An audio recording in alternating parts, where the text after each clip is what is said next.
the Amherst Finance Committee meeting of Thursday, April 11, 2013 to order, and thank everybody who's here for being present. Thank Amherst Media for providing coverage, and those of you who are at home for taking the interest to watch this meeting.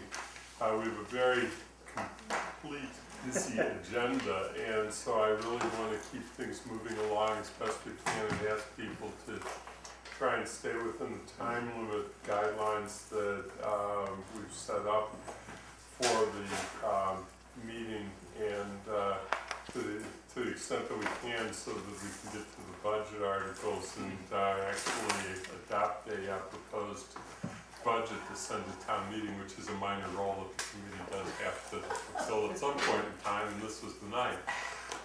But before we do, there's some essential things that we need to cover, because there are some other topics that are coming up on the town meeting warrant that aren't part of the regular operating budget agenda that have financial consequences, and so I want to hit on first two of those that our town manager is going to explain to us.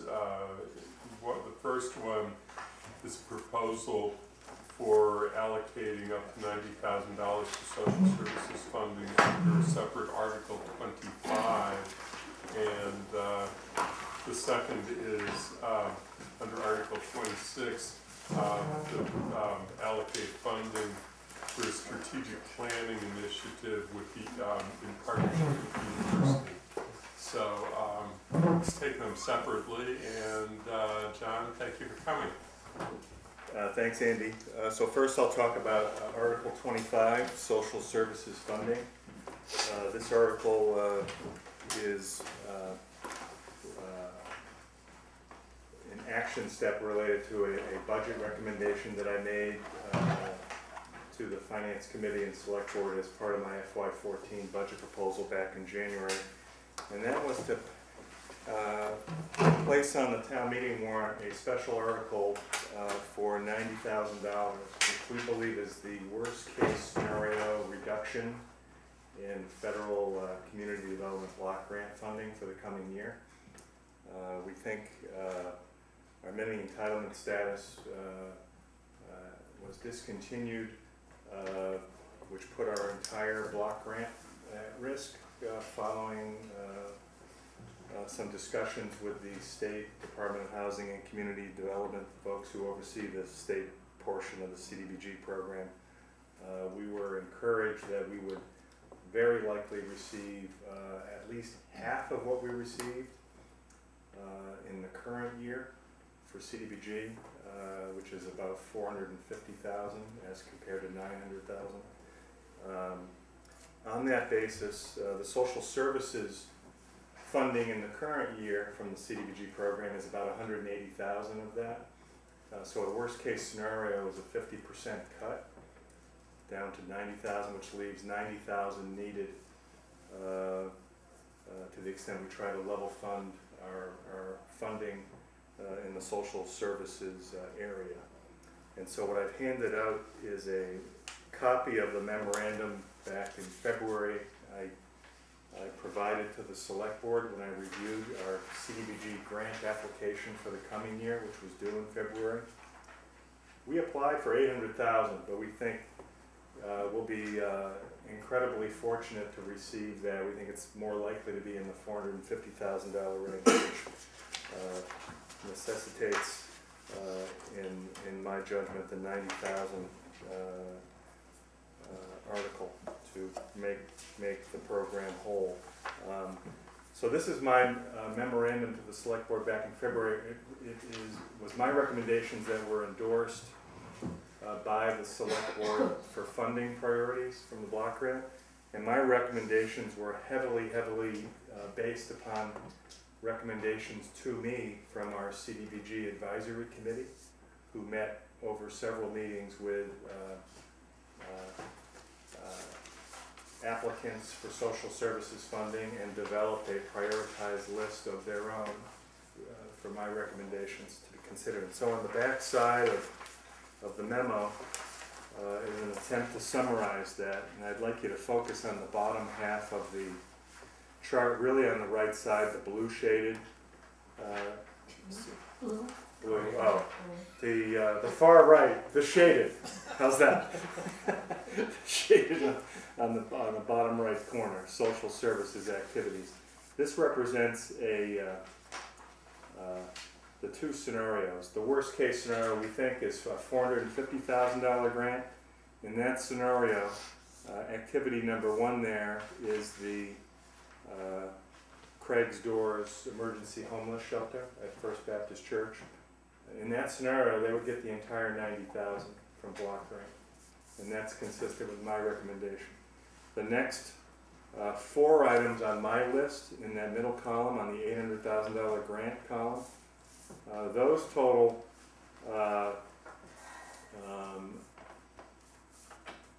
$70,000, and my article recommended is 90. So I would go down again in prioritized order.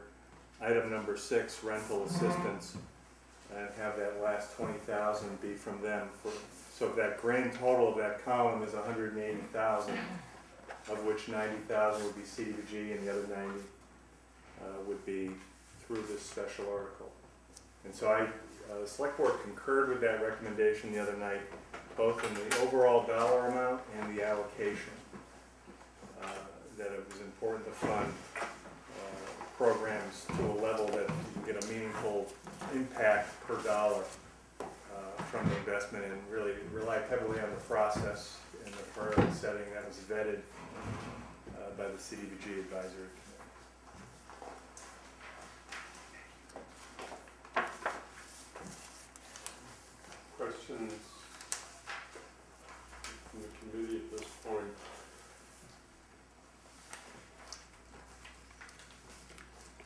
So it's really anticipated that under any likely scenario, there's a need for $90,000 in any event. Yeah, we are not scheduled to hear officially from the state the outcome of our grant application until June, sometime in June, after town meeting has concluded.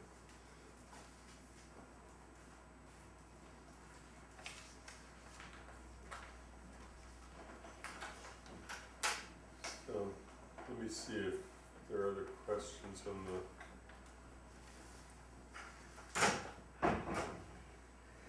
So the worst case scenario would just not fund the 4 agencies or 4 programs.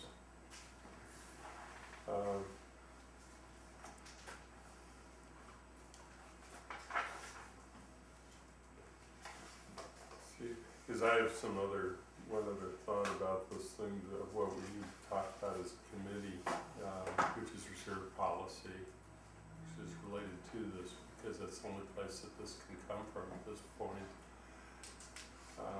But I think I'd rather make sure that everybody has a chance to understand the proposal before we get into the discussion of reserve policy. So, any questions?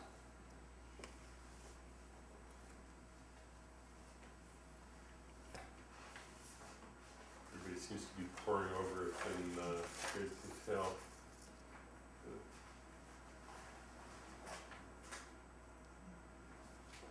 So what I was thinking about, let's see if I can find my note on this.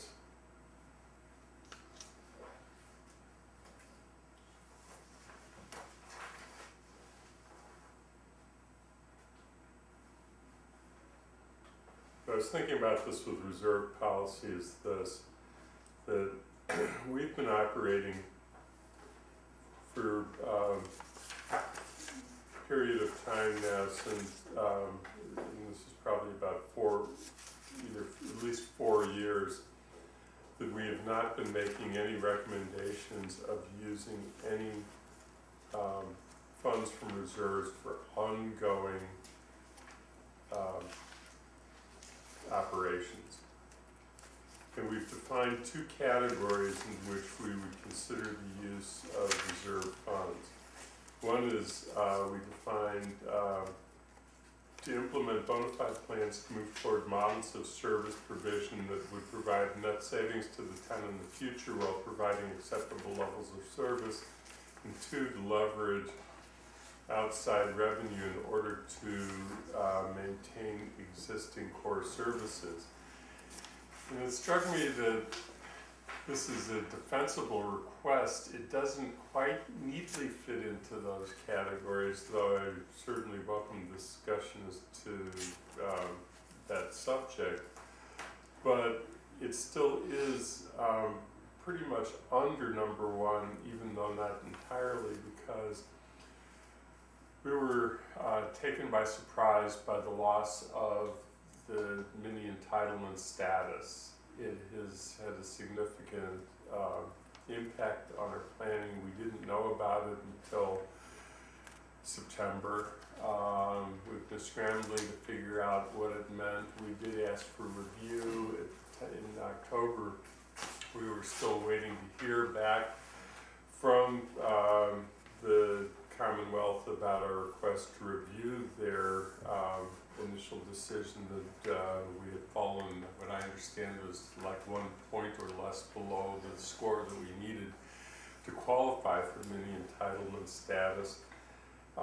So that we really didn't have time to do the planning that was necessary, and that so that this isn't necessarily, and nor should we view it as providing ongoing services year for year into the future from reserves. I don't think we can justify that. I don't think it would be appropriate financial policy.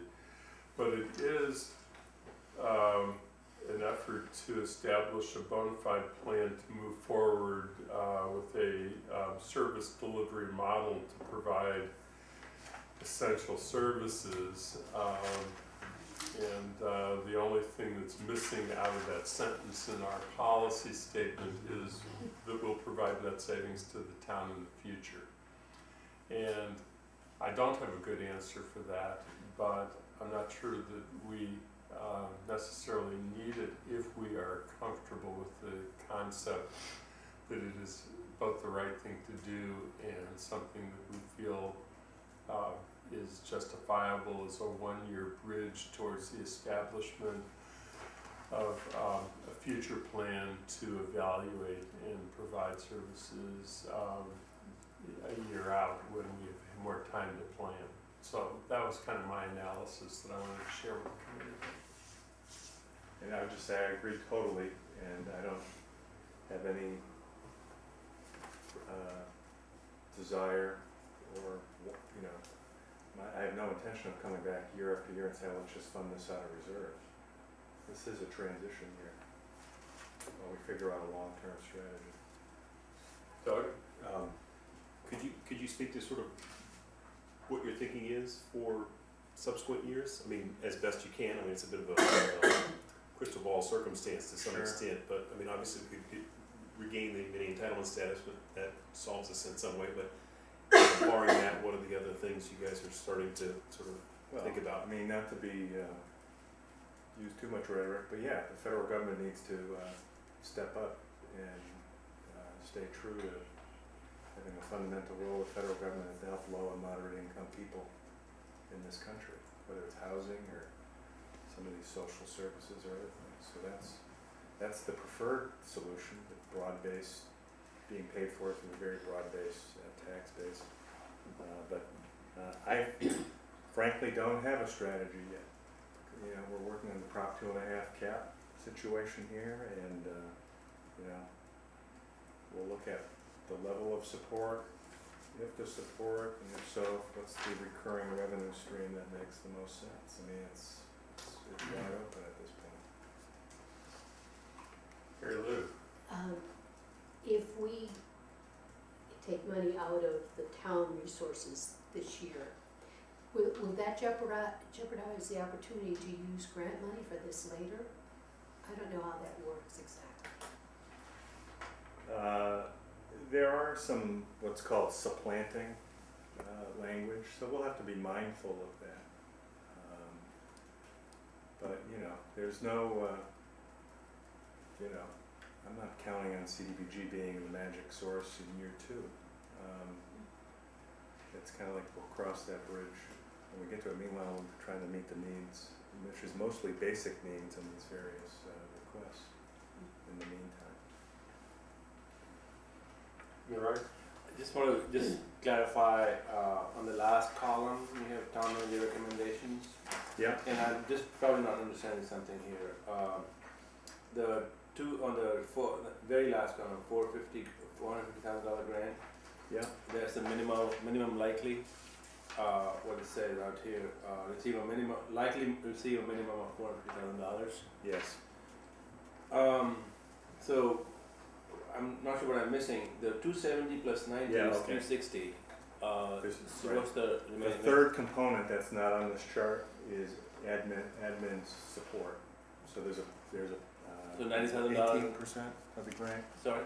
18% of the grant can be used for administrative support. Okay.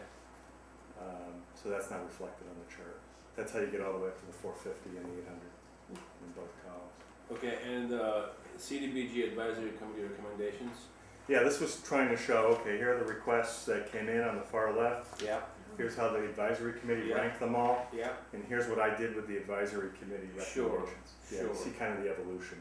So could you shed some light on how you prioritized from the middle column to the last one? Sure. They're very similar. I thought the flexible emergency funds, number 2, as requested, quite frankly, and recommended by the advisory committee, was too low. Rental, first month, last month, emergency fuel assistance, those kinds of things. So I bumped that up, reduced the family outreach of Amherst down somewhere between best case and worst case, and bumped up the food pantry request for the survival center, which is very successful and a fundamental need. I gave them a slightly greater share of their request than the advisory committee did. So it was really not on the margins, but it was tweaking it. Sure. The very last column though, which is the most likely scenario, would you say? The very last column, Yes. $450,000. Yes. And so that was I was kind of curious. Sure.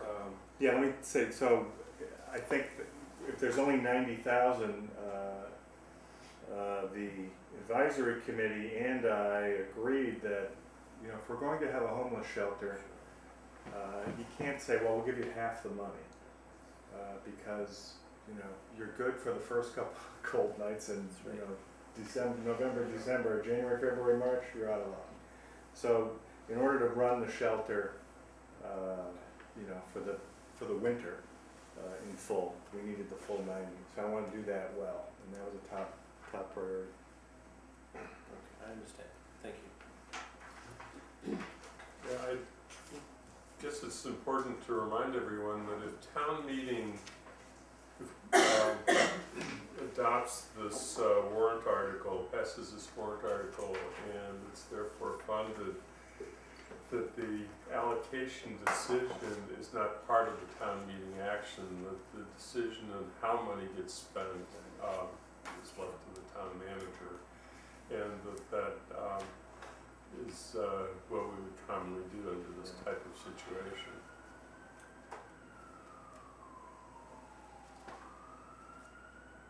So, other questions about the, first of all, the proposal, and second of all, about the question of reserve policy? If not, then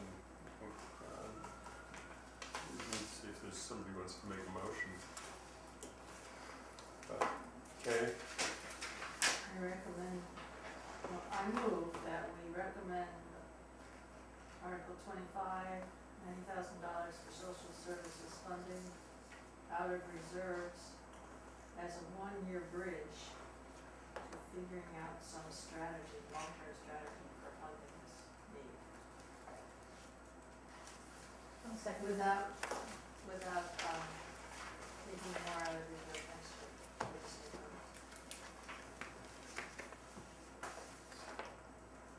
So there's been a motion that has been made by Kay, and she's recommending $90,000 this year from reserves, so 1 year bridge with the as part of the motion, with an understanding that we would not fund this from reserves in a future year. And it was seconded, I believe, by James. So now that there's a motion on the floor, I'll just see if there's any further discussion on the motion. Hearing no discussion, I will call for a vote. One last chance if anybody would say anything, otherwise all in favor indicate by raising hands. Okay, so I see all 7 members of the committee have voted in favor, so it is a 7-0 vote. And thank you, John, for the presentation on that article. And we need to switch to the second matter that you were going to present. Sure. Article 26 is a special article requesting $30,000 to fund the town's 50% share of a proposed joint hiring of a consultant to look at town gown development issues. I passed around it's a copy of a press release from the university that provides a good overview of what the chancellor and I are thinking about. We've been in active discussion and collaboration with the university on many issues, but student behavior, economic development, all kinds of issues. And this proposal comes out of a recent meeting I had with the chancellor.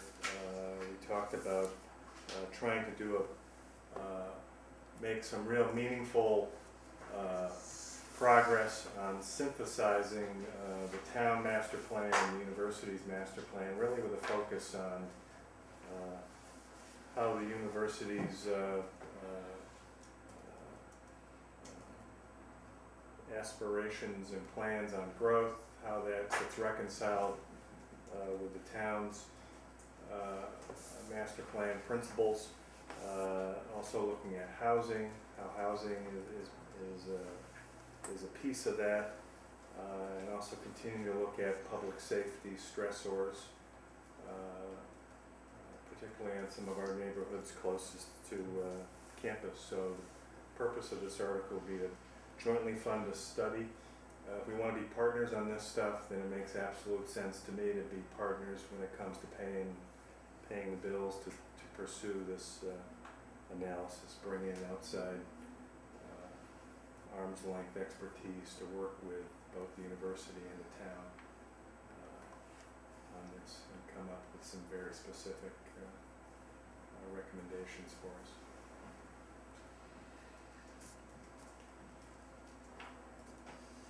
Questions first about the proposal, and then we'll talk about the funding of the proposal second.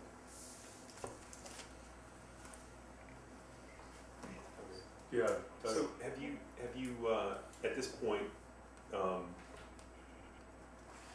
developed with the chancellor a prioritized list of tasks that you'd like covered, or I mean, have you kind of put the RFP together yet? Is kind of the idea. Right. It's under active development, but there's not a draft ready. Okay. Just curious, sort of where in. Right. And so this would be very much a joint effort. We would develop a specific list of tasks and then sign off on vetting of qualified consultants, etc., to assist us. And as far as figuring out who's going to be the administering and supervising? Well, the current status of this is I have a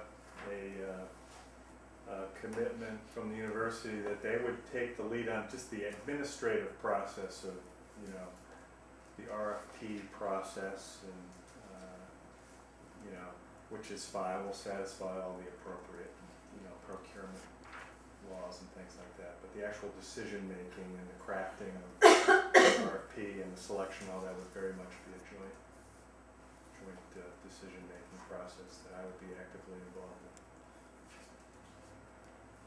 Bob, did you? Yeah, I'm just interested that this is actually a profession, someone who looks at these issues. From whence do they come? Oh, people who've worked in higher ed, town government, both, other private sector people. So would you be looking for people who've done this before? Yes. This type of work has been done in many college towns. Yeah. There's a book about it from our press. And, well, yeah, that was more of a profile of college towns as opposed to all the consultants who work in college towns. But yeah, we've all read that same book, and so I think it has great potential.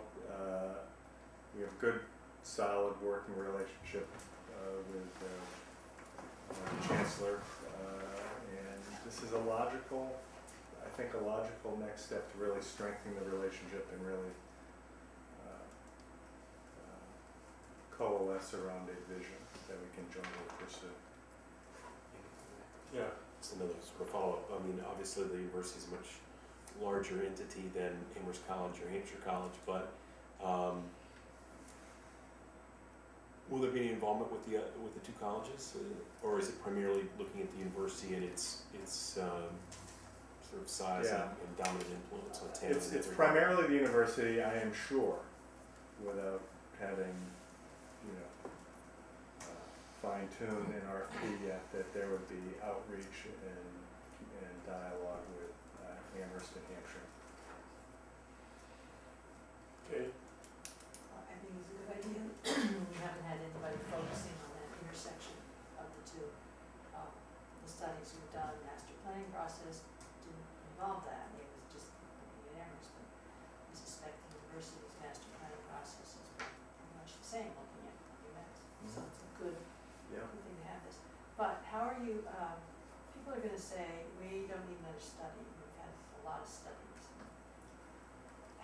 How Sure. would you answer that? Well, I've been known to say that from time to time. What I see coming out of this study is specific action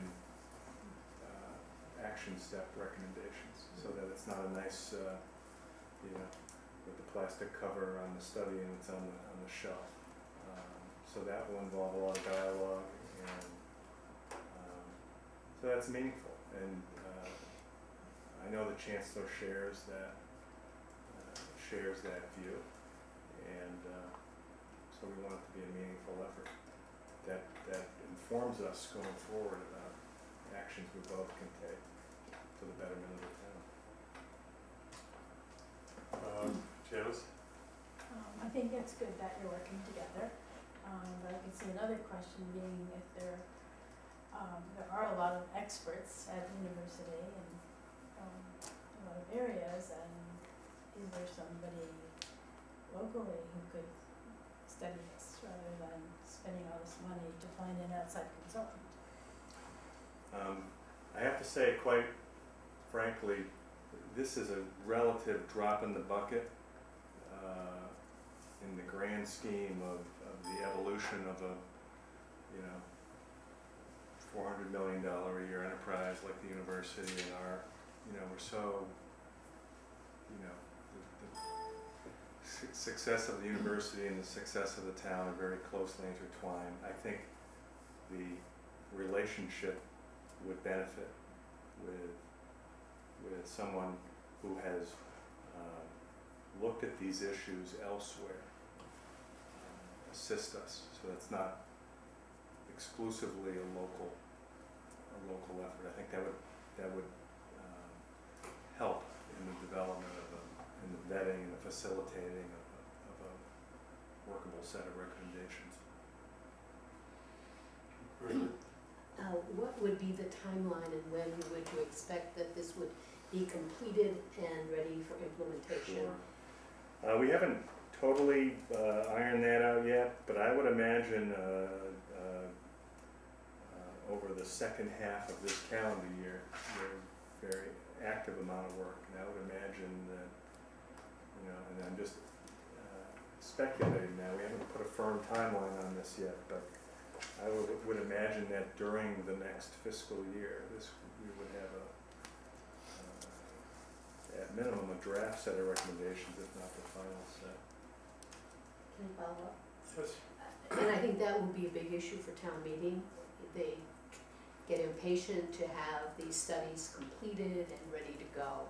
So Yeah. I don't know how long it takes a consultant to really look around Right. and pull everything together and make it an action plan by the end of the fiscal year. I mean, I just don't work with consultants enough to know how long that takes. For $60,000, it's not going to be for a huge amount of time. I mean, so that's why I think that's a realistic timeline. Okay, that's good. Right. Well, I want to echo Kay's comment earlier that I think it's really commendable that the university and the town are taking tangible steps to work on this. I want to follow up just totally a finance committee kind of question here. $60,000 obviously is a drop in the bucket. At $500 an hour, it comes out to about 120 hours. And I don't know what can be accomplished in 120 hours. I doubt the whole thing is probably the start of something. So chances are that we'll probably end up allocating more monies to it down the road if this thing goes forward, if the plan is good. Do you have any thoughts about, do we know how this $30,000 is going to be funded, and if there's any more monies to be allocated to this project down the road, how those are going to be funded? The $30,000 is funded in the proposed article from free cash. Okay. Is it possible that there'll be other areas that require future funding? Sure, it's quite possible, but I don't know that for sure yet. But that's not an unreasonable assumption, depending on the viability of specific recommendations that might come out of this, that some of those may require some funding. Is your thought that the future monies needed for follow-ups or related to this project broadly would continue to be funded through free cash? Don't know. Okay. It's possible, but don't know. I mean, could be state appropriations, could be grants. I mean, there might be multiple areas with it, yeah. Well, we have even done some studies through the JCPC process in the past. KCPC. You know, one question which is bound to come up in the town meeting is like, what about all the studies that we have done? Do we have any accounting for how productive those have been? So I'm just kind of, just following up on what Mary Lou was saying earlier. And I wonder, because it's very difficult to remember what happened in the past. 6 months ago, there was, or a year ago or 2 years ago, the studies which were done. Do we know how productive they were and what had happened to the recommendations of those studies? And well, from a finance committee point of view, it's really money well spent, from my personal point of view as well. But I think it raises the questions about how productive these studies really are, and how do we say at the end of it, how do we say this was money well spent? And then that's my follow-up. Basically, do you foresee this consultant taking into consideration the other housing studies and that have been done in the last few years? Absolutely. Absolutely. I think that would be helpful at town meeting to explain all that. And if you, the question that was posed about prior studies, there really isn't something that necessarily answer tonight, but I do think the town meeting is going to ask that question, that there is concern, and I think legitimate concern about the number of studies that we've funded, that people are wondering what the result was, much less what the benefit was, whether it be the housing study or the North Amherst traffic study or whatever. And that raises the final question that I had along those lines, is whether there are any unspent funds from previous studies that are now not going to be spent that could be allocated before we jump into voting to recommend it going to reserves yet again.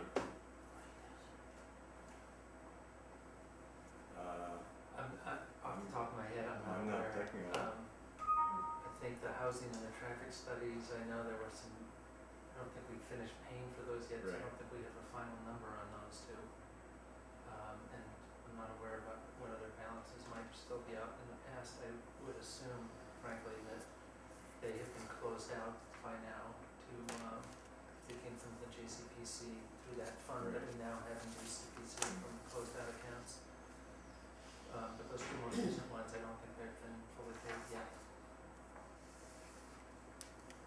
In that fund, the rollback of unspent JCPC funds is proposed to be reallocated within this plan, as I recall. That's right. We're using some of it in this plan, yes. We kind of use some of it and then keep some of it as a reserve just in case something else comes up. So why not go to that reserve as opposed to free cash?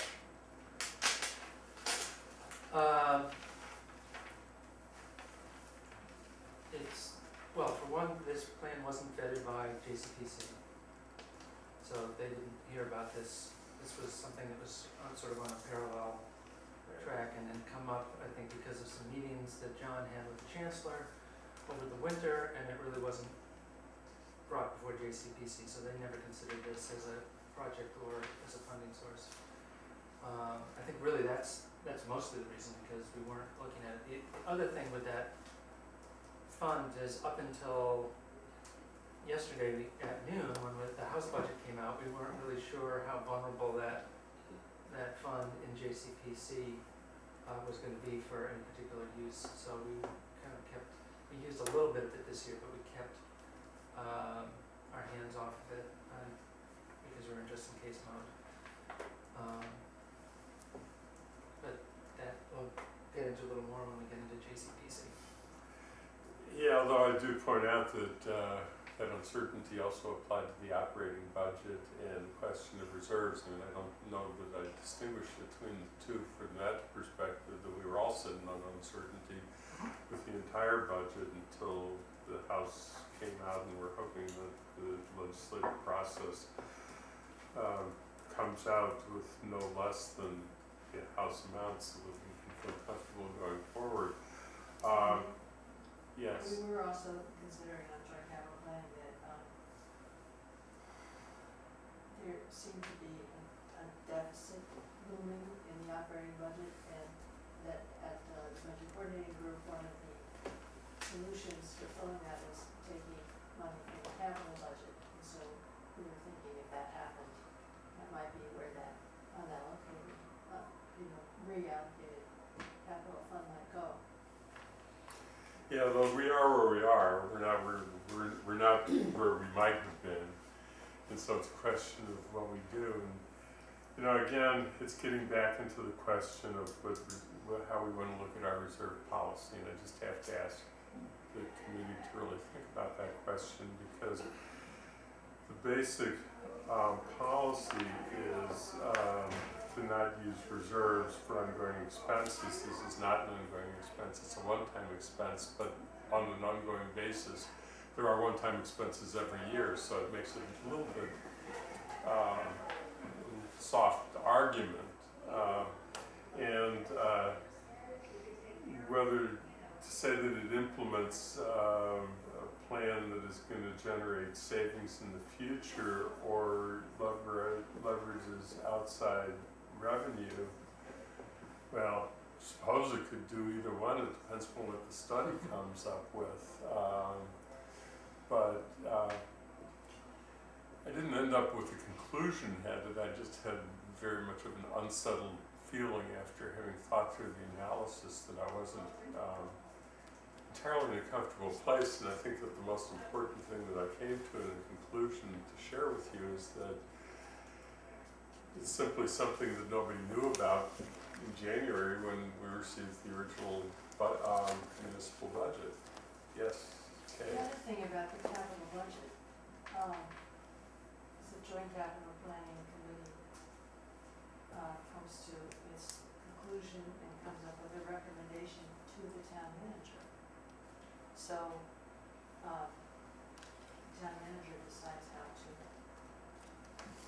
spend that capital budget.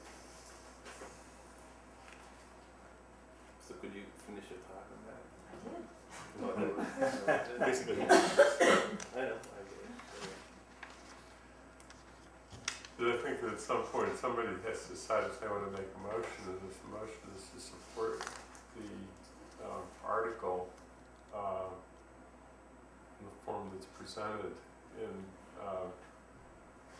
we come back to both of that subject after we get done with this about it gets a little more than supporting the motion. There's another element to it, but I think right now I want to get the policy questions out of the way.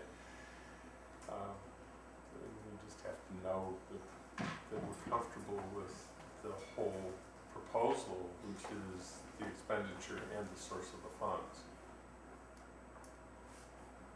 Right, I'll just add that the select board unanimously endorsed this article the other night.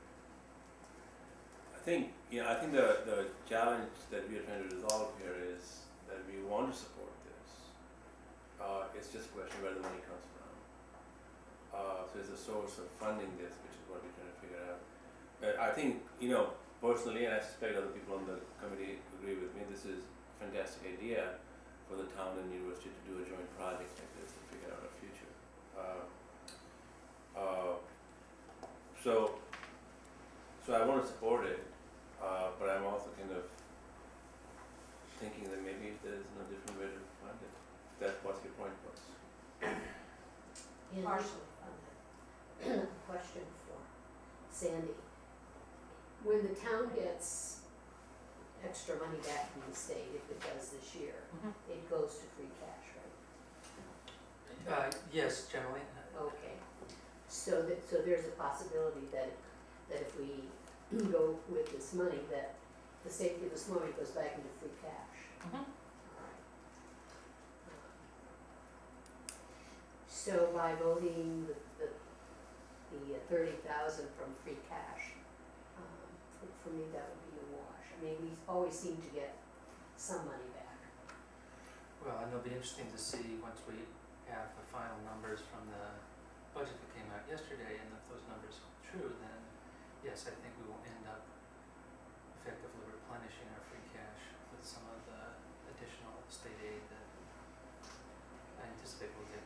Of course, we have to remember that one of the policies that we've had is to try and rebuild our free cash, which had been substantially depleted, and we don't actively transfer funds to free cash, but we consciously know that the town, because of careful budgeting, since we'd rather be in a surplus than deficit situation, we can't be exact, within 1% or so, we want to come out on this side, and that's where we are essentially achieving our goal of replenishing the free cash that had been substantially depleted 5 years ago, or whenever the peak was. So I just want to remind you of all of that policy piece. Mary Lou, you had a follow-up. Well, Okay. well, right, but again, we go back to this came after the manager's budget. It's a one-time thing. It may generate money by reducing all the calls we have to go to at the university. So I don't know if I can move at this point or we wait, but I would support taking the 30,000 from free cash at this point. Yeah, I had thought about that. One thing you could do is, if you want to turn it into a motion, is you could use the up to language, and then if, with the understanding that if other funds can be found that other funds will be used, and if not, that the motion would allow the allocation of that full amount. We would have to actually budget the full amount in the right now, because we'd have to be putting it into the budget, I believe, and so we'd have to actually put it there, and it's a question of expenditure and not of allocation. Right, I think what happens with a separate article like this, it's a standalone appropriation, that it doesn't end up in a departmental budget, which as a standalone, it has the advantage that you can just see what gets spent, and when it's done, and it doesn't throw off a budget for 1 year just because you have a pump.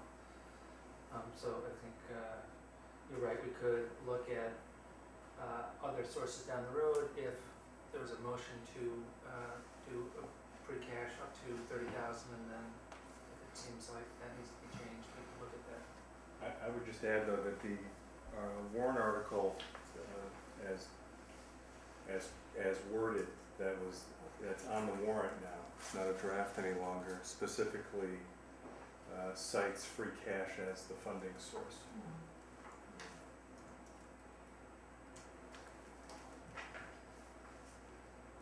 Okay, Well, then I'm gonna recommend that, is this a motion or? Yes.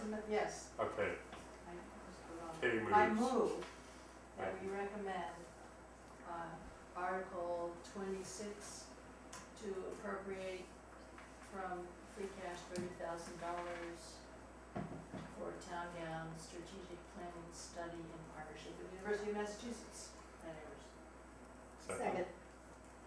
Who's the second? Mary Lou's the second. Can I Okay, speak to You that? can speak to it. It's really unfortunate this came up so late, because this seemed to be a legitimate capital spending item. I mean, the timing, we can't Yeah. plan the timing around our capital planning process, but this would be, something would fit right into that, and we could have dealt with it as a one-time capital expense, and not taken it out of reserves, and then shuffling some other thing around in the capital budget, that would be worth doing. So,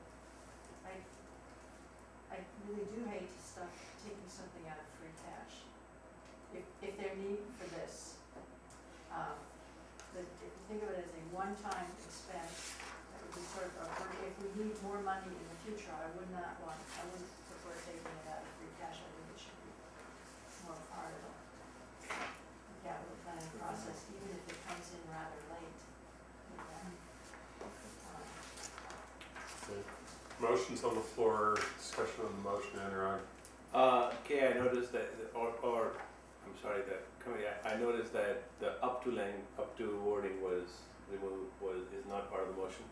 Yeah, it couldn't be, because John, I think, correctly pointed out that it's contrary to the wording of the article that is there, and it's too late to put in a different wording to the article.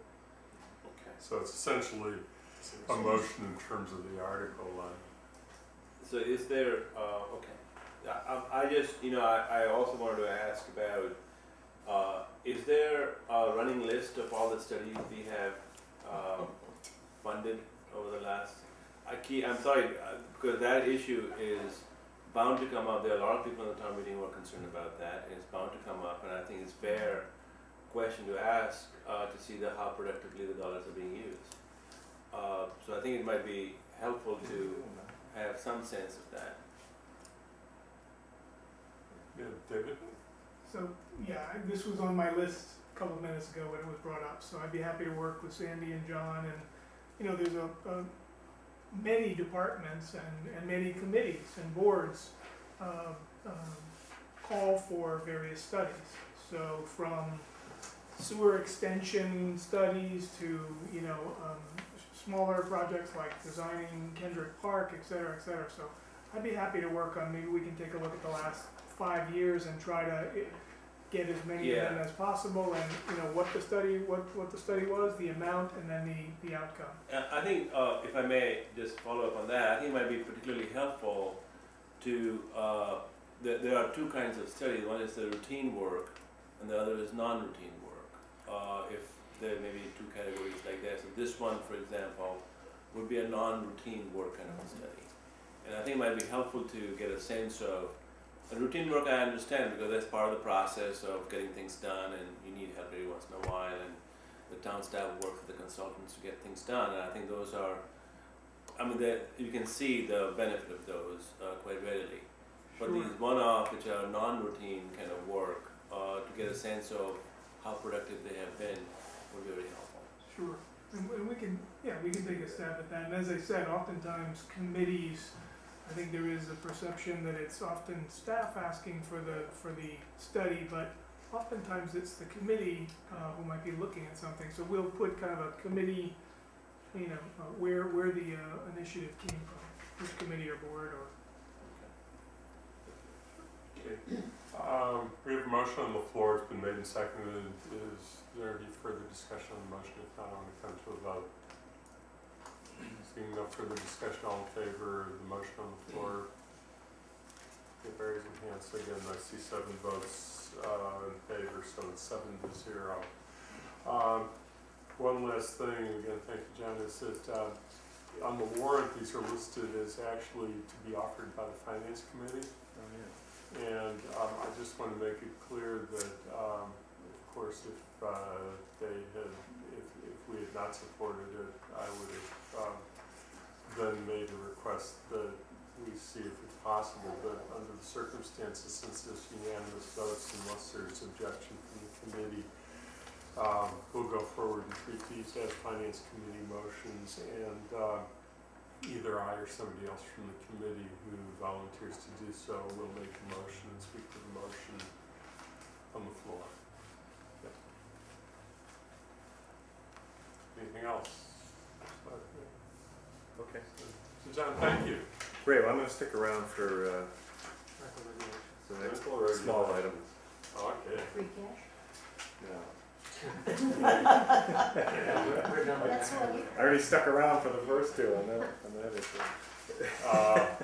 But I assume therefore from it that you're turning to David to make that presentation, and I will turn to him. Yeah, rental regulations, just, I think that it's, this is the 22nd intro. Dave will present the details of the bylaw being recommended. yeah, I mean, I think that it, in the sake of time to, be brief on the goals of the bylaw and to hone in on the financial consequence staffing and fees piece, because those are the things that we ultimately as a committee are going to have to act on as opposed to know about. But it's good to know about that listed overviews. David, thank you. Yeah, well, go ahead, Dave. You want to give just a broad overview in one? The impetus of this is to get a better handle on rental properties in the town. First, having a thorough, comprehensive database through a registration and permit process with appropriate contact information, the particulars of the rental property configuration, and looking at things like parking management plans and things like that. It would be a complaint-driven process, not routine inspections. We think it's workable, practical, and will make a real difference in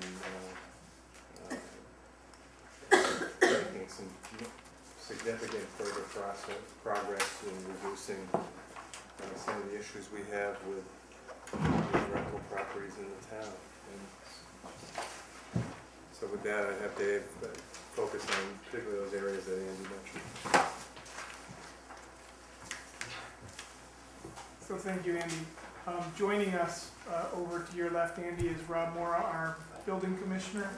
And I've asked Rob, I don't know if you want to pull up this chair right here, Rob, just. There's one here. So as John said, we've worked very hard over the past 4 or 5 months to bring to town meeting a rental bylaw that we think will begin to address some of the challenging issues that have been facing the community and that have been clearly brought to the attention of the town manager, the select board, various committees, including the planning board and the zoning board of appeals, and really are issues that are broad and facing many of the neighborhoods throughout town. In just a few minutes, I'll turn it over to Rob, and with support from Sandy, to outline just talk a little bit about the dollars and cents. What I handed out just for the committee for later is a summary of which Stephanie O'Keefe, one of the working group members, put together back in March, which I think succinctly summarizes the purpose and gives kind of an overview of where we began and where we ended up on page 1 and 2. And then there is an outline of with the color chart, the pie chart that we'll talk about in a minute with regard to what we're looking at for implementation and timeline, proposed personnel budget, and I think that's primarily what the Finance Committee wants to talk about. And then also in the packet is a self-certification checklist, as well as these are all drafts that'll go to town meeting members, and then a draft tenant information sheet. So as John said, we believe through a process that the working group orchestrated through numerous public meetings and public forums. We've put together a program and a bylaw that focuses on registration of all rental units in the town of Amherst, that comes with a self-certification program. So this is not a program where we will go out and inspect every unit in the town of Amherst. Early on, although there was some interest in a program such as that, through research and through the input we got from the working group and the community, we really felt as though that was could potentially be a very costly, although important, but very costly program to put forth. So we've designed what we call a self-certification program, a program where landlords and tenants will attest to certain things that need to happen in those rental units. Each application will also include a parking plan. Landlords and or property managers will submit a parking plan, and all of this will result, if everything is approved, result in a permit, an annual permit being put forth by the town for every rental unit that is captured by this bylaw. I think for the sake of time, we're going to move toward numbers, and I might look to Rob and Sandy to talk a little bit more about this, and then we'll talk a little bit about timeline. So maybe I'll look to Rob if you want to just give the quick highlights of the dollars and cents, Rob. Sure. After a thorough review of our assessor's records, we're quite certain there's approximately 1,575 properties that will be permitted through this program. Those are the ones that we're aware of at this point. There's 1,300 and some number of non-owner occupied properties, and the remaining are owner occupied rentals. Under the current bylaw, both owner occupied and non-owner occupied properties are subject to the permit system. Can I interrupt for a second? What were those numbers? Did you just separate non-owner and owner occupied? 1,378 non-owner occupied, and I believe it was 198. I can get you the exact numbers if you'd like. And that totals out to approximately 1,575, based on our assessor's records. There's no way for us to know exactly how many owner-occupied rental properties there are. Those are just the ones that we happen to have information on. So through this, the pie chart here that we've created, if you want to skip right to the numbers, Dave. So we're talking about the proposed budget. We currently have one inspector on staff, John Thompson. Thompson's been our code enforcement officer for the past year and has been responding to complaints and has been building the beginnings of a complaint response program for us. So as we move forward into this rental registration program and permit system, we're expecting to need another enforcement officer, which is the $75,000 listed in that line item number 1 there. Number 2, first one's the existing officer, and an admin position that would handle all the paperwork, permit process, notification, and just general assistance in the office. That's where we have our total of $200,000 for personnel costs. We are estimating additional costs to run the program, particularly in the first year, building the system, some improvements to technology, and our online systems, and anything that goes along with the new hire, the vehicle allowances, and equipment and materials that we'll need for mailing and outreach. So that comes to $218,000. Currently we have the existing code enforcement officer position funded in the operating budget, leaving us looking for the $143,000 to fund the remaining part of the program.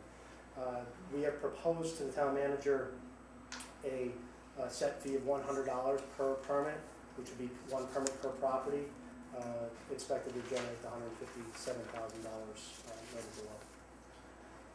So we took those general numbers and sat down with the HR department to look at the specific positions that Rob was looking at, and to come up with numbers for the FY14 budget. So those are broad stroke numbers.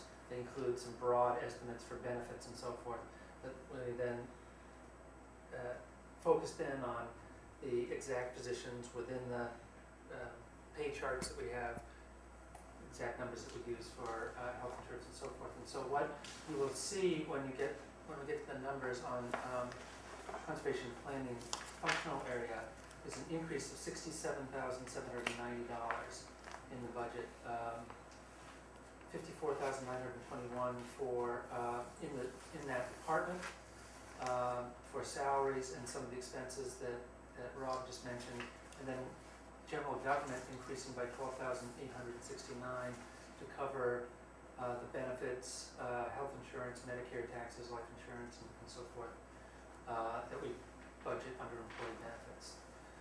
That is assuming that these positions are going to start January 1st, 2014. So it's only a half a year of costs, and then we would increase the revenue estimate the exact same amount, so everything comes out as a wash. And then in subsequent years, we will, as Rob says, those fees, we expect about half of the fees to come in that first year, and the rest of them to come in at full level in the second year. So by FY15, we'll have a much larger budget, more along the lines of what Rob was talking about. It's an increment of about $143,000, $144,000 for these two new positions going forward. As Rob said, we already have one person who's going to do this work that's budgeted in conservation and planning functional area within the inspections department. And the overall point both for FY14 and beyond is that the new spending that's associated with this bylaw and initiative would be funded entirely from user fees. And we've already got our existing code enforcement inspector funded from general taxation in the existing budget, so that would remain. But this is meant to be self-supporting. Yeah, Bob, and then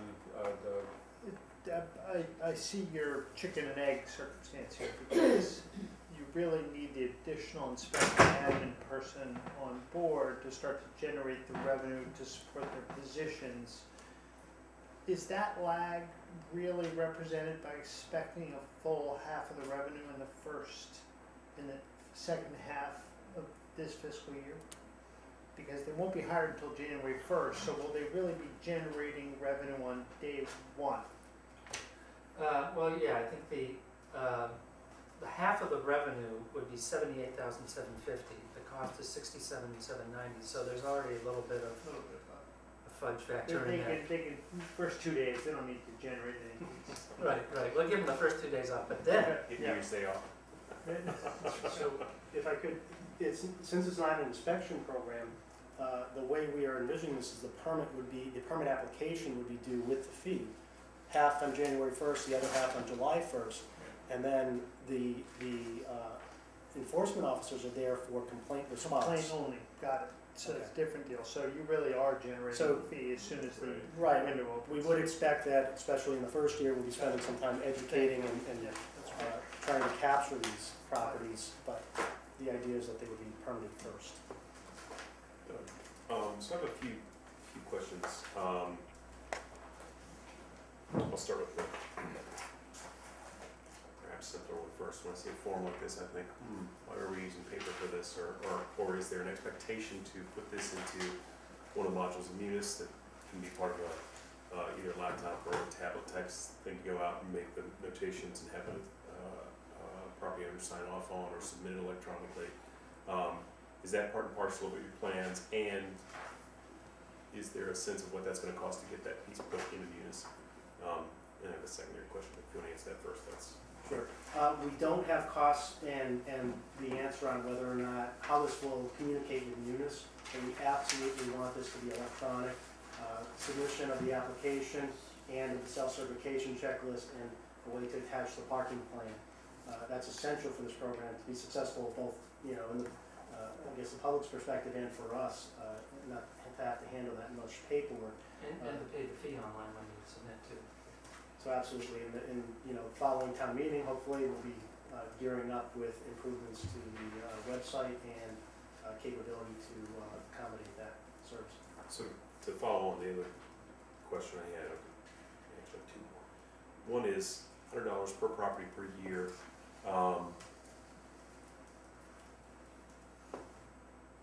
What constitutes property? Because I think about like a place like Rolling Green versus, I have a couple of rooms that I rent out of my house. Those are distinctly different economic enterprises. And to say, you know, to say $100 is inconsequential, well, if I rent a room out of my house, it's a pretty consequential, not necessarily completely handicapping somebody, but, you know, the margin that starts to erode is much greater for, you know, I've got a couple of rooms that I rent out of my house versus, you know, a large apartment complex. So is an apartment complex like Rolling Green or Upton Village going to be $100, or is it going to be segmented in some way, or is it going to be, or are there plans maybe in the future to base it on property value or something of that sort, so it's a little more, you know, based on the equity that's at risk in its use? So yes, it's per property. Rolling Green would be a property. Just like this, the single-family home that rents to 4 occupants would be a property.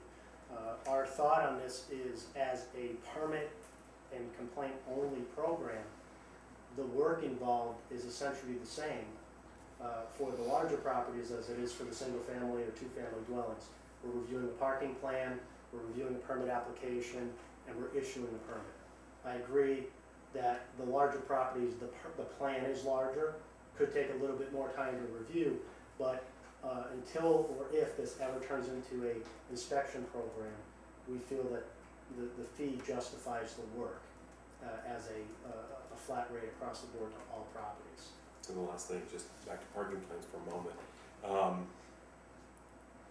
It's one thing to have sort of narrative about what your parking plan is. Is there an expectation that the parking plan will be such that it could be either put into the GIS mapping system or a part of the GIS mapping system, so that if somebody you know, wants to see that layer of the map of where people are supposed to park or not park, and what's allowed and what's not allowed, you know, they'd have a resource like that that they could, you know, potentially look up online for one thing. So I could, you know, if I want to know what my neighbor who rents out their house has for a parking plan, I can look it up. Absolutely. We want that all available on the permit tab of GIS. We want the basic information for the property owner or manager to be available to the public. And part of what we'll be building for the online system is that the public will be able to see what's happening with complaint response. And that is a capability that we have in Munis. We use Munis now to track complaints for ourselves. We just don't have the function for the public to view it. So whether or not that'll be on Munis or GIS or combination, absolutely in our plan to get up and running. Okay, Kay, Janice, next to, Kay. I have two questions. One is that I can't remember how it works, but if you receive a complaint about a housing violation, you go and do an inspection. stuff, and then when you go back to make sure it was done, you don't charge the property owner for that. But if you have to go back again at some point, do you start charging them? There are no charges for the inspections. If something is found to be in Fines. violation, Yeah. there is a potential to issue a penalty, which is a non-criminal disposition ticket of $100. That would be a decision that the code enforcement officer would make depending on the response they're getting from the property owner. So that might be a source of funding. My other question has to do with this program. You've already got in the budget one of these code enforcement officers. Is that $75,000 essentially, That's where it's a rough roughly? figures, because what they were doing is taking the salary and then using a multiplier for benefits, which tries to capture everything, including the pension costs. So it's, for planning purposes, it's a good number to use, but it's not what's actually in his budget. What I was, Yes, what I was trying to figure out is this really a $75,000 increase overall for, is it going to be kind of a wash if it works as planned, and the fee for rental registration will cover the additional costs of the administrator? Right, we're aware of the 1,575 permits, properties that will be subject to the system, so we're expecting we're going to capture those in the first year, and that will cover the expenses for this program for the one additional inspector and the admin and the operating costs, not the existing inspector that's currently funded through the general budget. Okay, that's what I thought you said, and that, Yeah. Let me get to Janice, and then I'll take a moment just to comment on the process we're using, because I just want to remind everybody, committee and all, that we have a lot to do tonight, so we need to decide, think about whether, how vital the question is, but Janice, go. Yeah, I just wanted, I may have misunderstood when you were answering Doug's questions. If a person has an apartment complex with many, what we used to know as apartments, that person, the owner of that apartment complex will still pay $100 for all those units, but then a person who just has like one part of their house rented out, they'll also pay $100? Correct. We are issuing a permit for the property. We decided way back, the Safe and Healthy Neighborhood Working Group decided not to issue permits per unit, and there's no inspection per unit. So our work is to review a permit application, a parking plan, and issue that permit, one permit to the site, to the property. So that's why we felt like the flat rate was appropriate across the board, because the work is essentially the same for us. Doesn't sound quite fair to the owners, however. Can I just say, the bylaw itself, as recommended, the wording in the bylaw is that the select board will be the fee-setting authority. But accompanying, I asked the work group, okay, you're coming up with specific recommendations in terms of the bylaw itself. I wanted the benefit of their recommendations for how we staff this effort and what's their judgment about the best way to pay for it.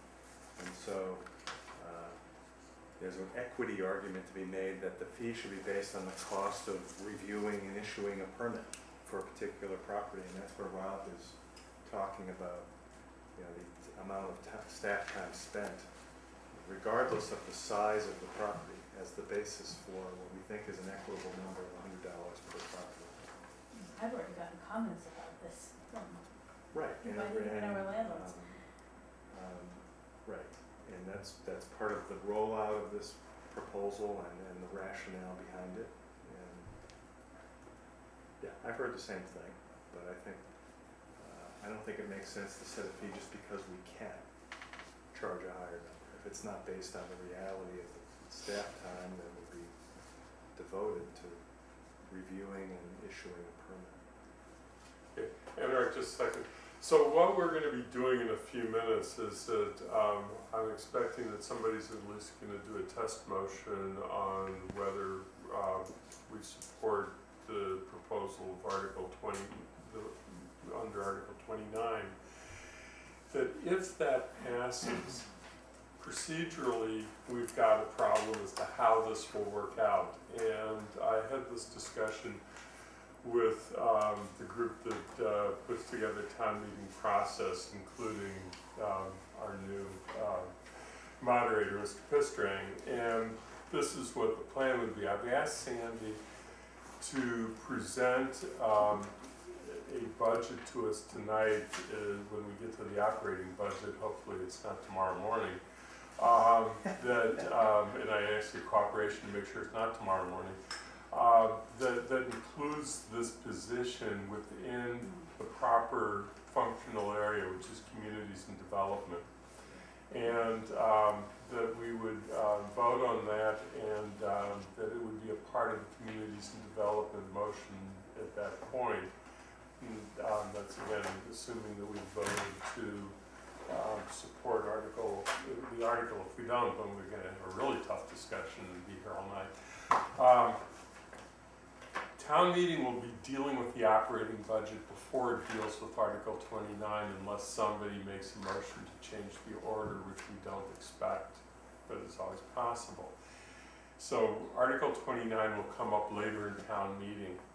We will presume at the time of the budget revenue, and Sandy has put in revenue that includes the estimated fees for the fiscal year that include the fees that would be collected, the revenue directly related to this.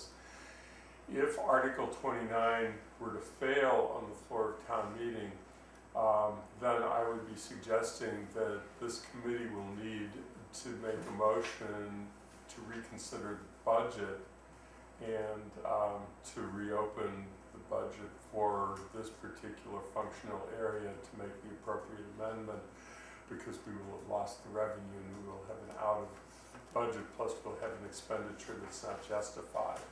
So I think that that is the understanding, is the only reasonable process that we can work forward to. And I just wanted to enter that procedural piece into the knowledge base here. Anurag, you have your hand up. A couple of clarifying questions. The existing code enforcement officer, what is the person doing now, and why is that? Is this the full cost, $75,000, full cost of that enforcement officer? And if it is so, why is that full cost being allocated to this particular activity? Why don't you speak to what he's doing, and I'll speak to the Okay. cost. So currently, the code enforcement officer is responding to complaints and conducting zoning enforcement and health and building code enforcement, primarily of rental properties. And this gives a little bit of a summary of what the work has entailed this past year. 180 complaint responses so far on the expected on the record for FY13. That's what it costs. That's, again, that $75,000 figure is one that the Safe and Healthy Neighborhood Working Group used as a planning number, where they took the salary of the existing person and some of the expenses, and then they did a multiplier to account for benefits. So the multiplier was 40% or something. It's a big number. It's what actually shows up in his budget. I'm just trying to understand why this $75,000 is already being spent. It's on the spent by person. tax dollars right now. And they're being allocated to some line item in some budget, His budget. your budget. This, to me, seems like this is a new activity about the permitting system, is a new activity. So we are taking why are we allocating that cost to this new activity? Because that cost is already. Because what they were trying to do is present a picture of what a total program would cost. So it's like, I would think of it as program budgeting. So what's the cost of this whole safe and healthy neighborhood program, including the existing person? Well, I was trying to understand the marginal economics of this. That if this permitting system did not exist, if it was, then that all the other costs costs will disappear except for those $75,000.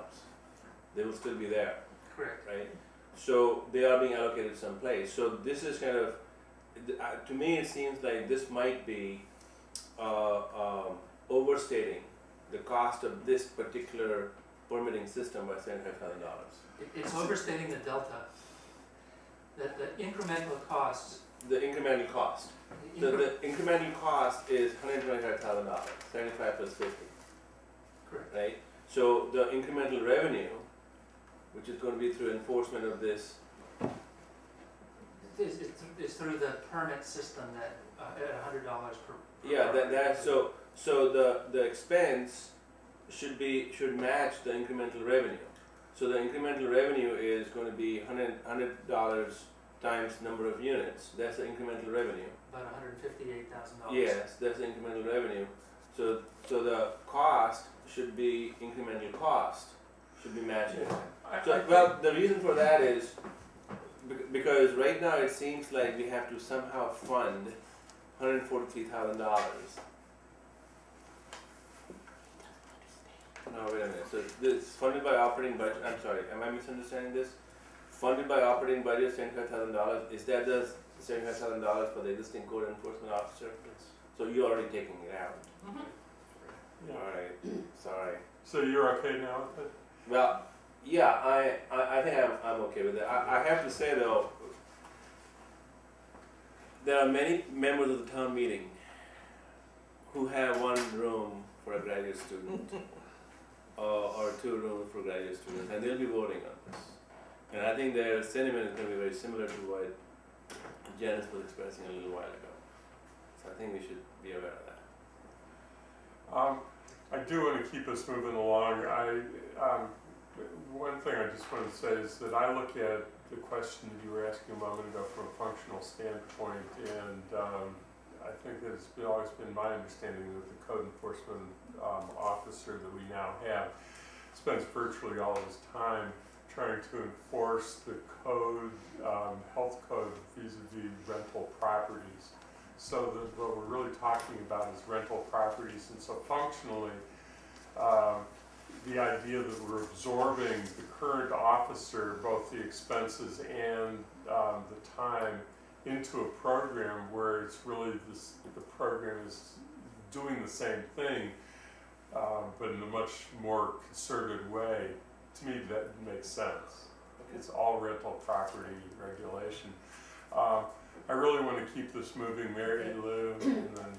Okay, I really support a registration, and I would really be disappointed if town meeting had a problem with the $100 for everybody.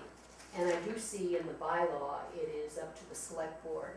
So I guess for town meeting, it may be that this is a draft or a suggestion, but that it isn't cast in concrete. Because I think I agree with Anurag. I think that will be an issue, that it's the same fee for everyone, even though you're saying that the work is basically the same. You have a huge parking lot and you have to figure all that out. It's going to be a little bit more time, not that much more, but I want to say I think this is a good start. And you have to find a way around the $100, I think, for town meeting. I think in fairness, the bylaw is deliberately worded so that the fee-setting authority is established. It doesn't get into the minutiae of what the fee is on day one. But it is here. And I know that the select board members will be actively listening to town meeting whenever they talk about that, before they adopt anything. Yeah. Okay, now let's see if we can get to a motion. I move that thank we you, Kate. recommend Article 29 of the rental regulation. Second. Okay. So, Kay, and it's Mary Lou who seconded it? Yep. To recommend Article 29, so I'll see if there's anyone who wants to speak to the motion. No one wants to speak to the motion, then all in favor of the motion indicate by raising hands. Again, it's, I see 7 in favor, so it's 7-0. It's a unanimous recommendation of the committee, which means that we will proceed with the budget. process that I previously described. And so I think that at this point, just so that everybody's aware, I don't know if you're going to stay for a few more minutes or taking off, John, but we're going to now turn to citizens petitions that are related to this, the residential rental property, or citizens petition and nuisance house general bylaw petition. I'm going to start with that one. I'm Steve Bloom, and I actually submitted this petition on behalf of the Coalition of Amherst Neighborhoods. And we formulated this petition. We hired Roy Lapata, who actually I would suggest the town consider for their joint study with the university, who used to be the Director of Development at Newark, Delaware, where the University of Delaware is located. And with his help, we crafted this. I'm just going to be very brief. We support the Shinwig proposal. We have there are only two differences in our proposal than the Shinwig, and one of them isn't under is under the purview of the select board. But I'll get into it anyway. We would like to have a owner occupancy exemption. That's the biggest difference. That this would only, so if you are an owner, if you have a property and you're renting it and it's owner occupied, you would not have to, you would still have to register, but you would not have to get a permit. That's our first difference. The second difference is we would like to have the fees be assigned on dwelling units rather than on properties, which you guys have just discussed. In other towns like Provincetown, State College, Pennsylvania, and Newark, the fees are assigned on the basis of dwelling units, and we think that's just more. We think that's more equitable. And I couldn't get an estimate of. I worked with Rob, and we couldn't get an estimate of non-owner occupied versus owner occupied dwelling units. But we did get how many was it again? I had it written down. I'm sorry. Which one did you use? The 5,700, here it is. There's approximately 5,431 dwelling units in the town of Amherst now. I don't know how many of them are non-owner occupied. But we also, our fee that we proposed was $50 per dwelling unit, which we thought was more reasonable. If you said that of those 5,400 dwelling units in town, 4,000 of them were non-owner occupied, and you multiply that by those 4,000 units by 50, that would be $200,000. But if that is, we know that this has to be revenue neutral, there can be no surplus. So we would be, other towns such as Provincetown and Newark, they have a sliding scale of fees. For example, in Newark, Delaware, the most a complex like townhouse would pay would be $2,100. For 1 to 8 units, it'd be $300. 9 to 18 units, $600, and so on and so forth. So that's what that isn't in our proposal right now. Right now, we just have a straight fee of $50 per dwelling unit, and also non-owner owner-occupied exemption, because we also think that's fair too. We don't see why the small landlord should have to bear the burden of this program. So that's. We also don't have a parking plan because we were thinking that parking might very well be a different bylaw at some later town meeting. So proposal not to compete with the Shinwig proposal. Our deadline to submit this was well ahead of the Shinwig, so if we were going to do this, we had to do it by March 11th. And we fully intend to support the Shinwig proposal, which we think commend. But we personally prefer these two differences. We think it's more equitable. And I guess a final point there is, since the citizens petition would necessarily come up later in town meeting than the town-sponsored articles, we feel that ours is a backup, a fail-safe in the event that there are difficulties in the vote with the earlier article. So essentially, what we've done in the past, as you may know, is that in the fall, we had some pretty substantial citizen petitions that got reduced to 2 words or 1 paragraph as they got grafted onto whatever had already been voted out of planning board articles. So we're certainly ready to recraft, reduce, do whatever we might feel is needed, once we have seen how town meeting fares with the town's proposal, which we endorse in principle, although we do have some differences of emphasis.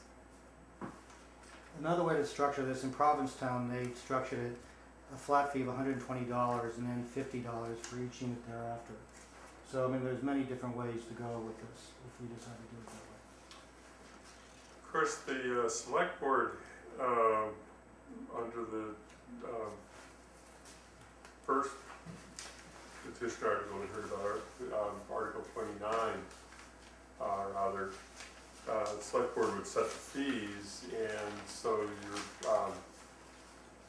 could be just suggesting to make this presentation about how to structure the fees at a later date to the appropriate body that would then have that authority. Really happy to do And we have the principle of revenue neutrality really core to what we say in the document as it would be moved. yeah, I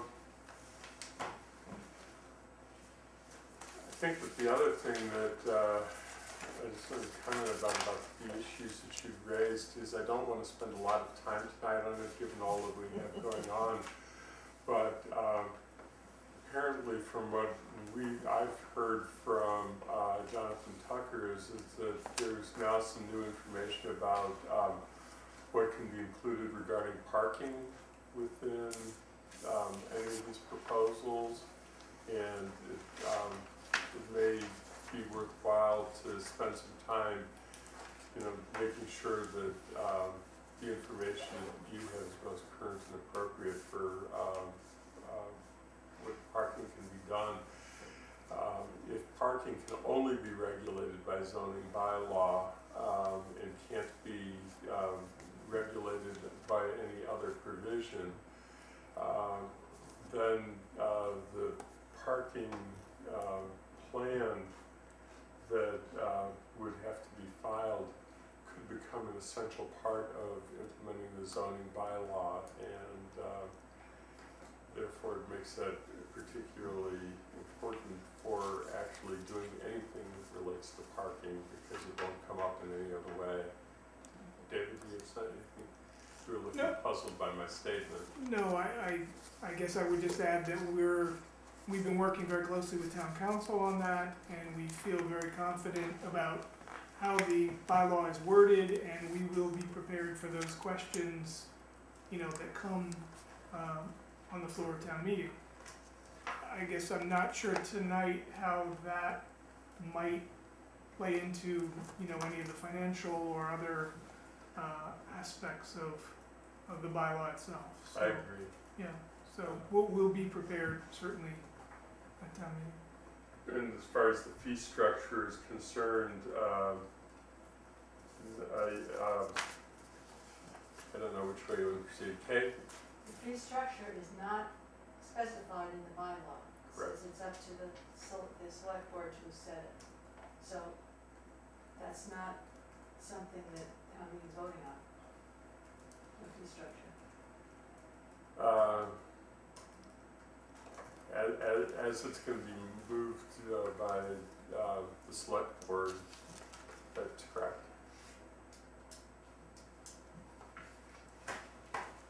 Doug, and that's an important distinction, because I think the concern people have raised tonight is what and how the money comes by, or we come by the money, I should say.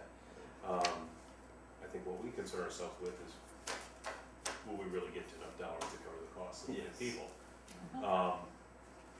And so that's really the question I think we have to grapple with, I think, because I think if it's not basically a quid pro quo, as it were, we're going to struggle a little bit. But you know, the notion of $100 per property and the amount of work that's done there, you know, I can make arguments for both cases, I think, in my own mind. But I think that there'll be time to tell on that, but I think one of the key things that we choose to recommend is that we implore the select board when setting those fees to be very careful about making sure it generates enough revenue. And that would be true in the current one we're talking about too. So,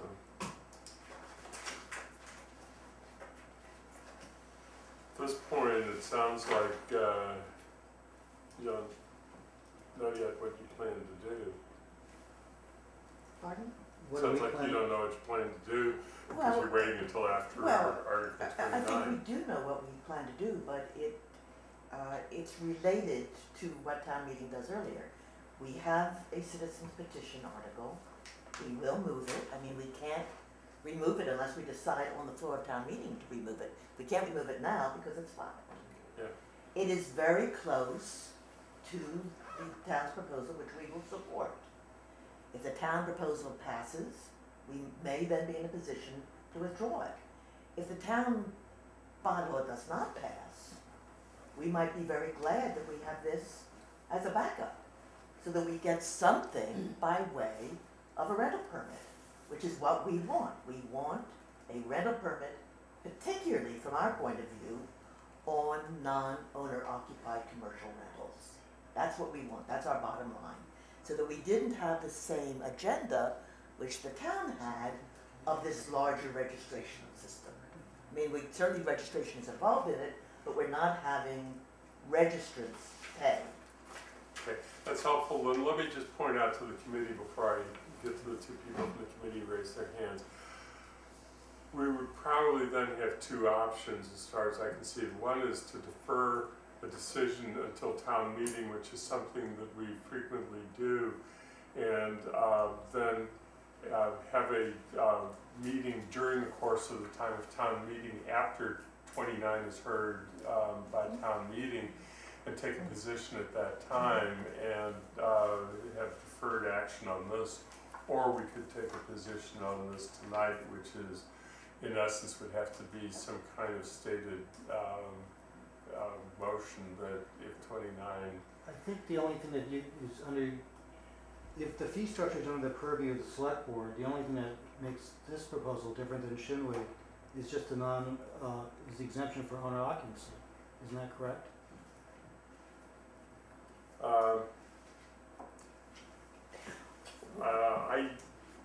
You would have to You tell would us have that. to tell us. Okay, I well- No, guess. I'm telling you that. That's I mean, in fact, you know, if you work with the figures that Steve was working with, that we got from Rob, that if you calculate that there are 4,000 non-owner occupied rental units, you multiply that by $50 per unit, you get more than the total budget that is proposed in terms of staffing needed for this. But I grabbed that figure. We don't know what the real figure Well, is. we need to Yeah. work with the town to Yeah, understand because we haven't been what able to find the it. units are, how many units there are. But I mean, it's my understanding that when these proposals go up before town meeting, is there going to be any kind of fee structure that is going to be attached to them? Not to theirs, Not to theirs.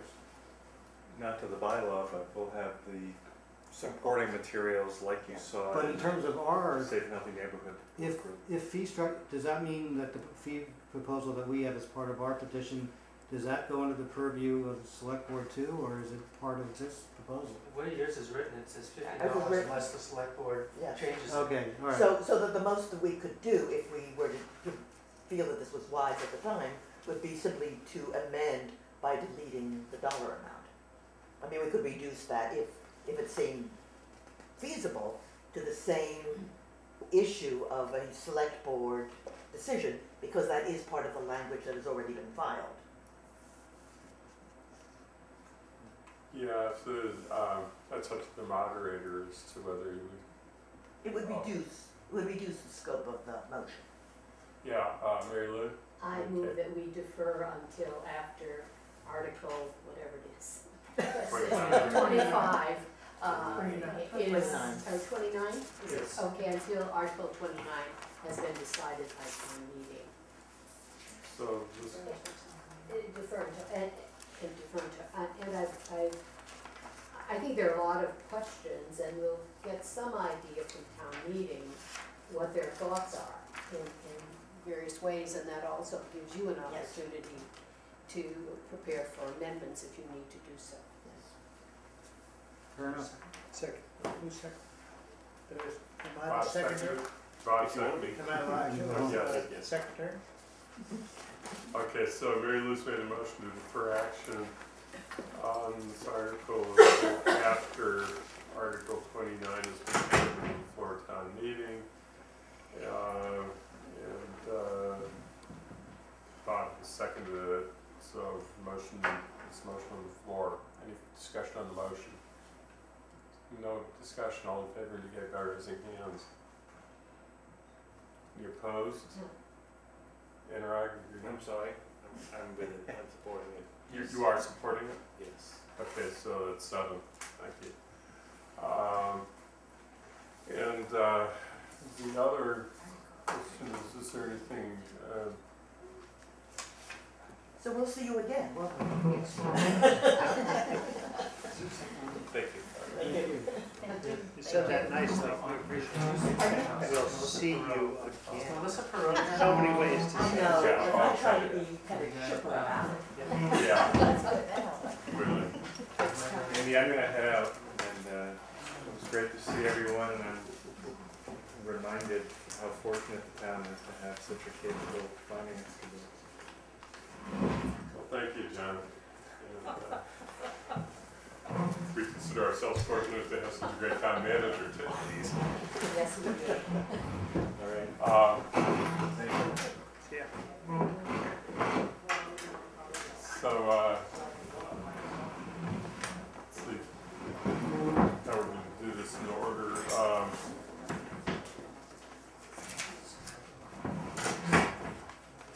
Do either of you have a preference, have a strong need to have preferences to who's heard first?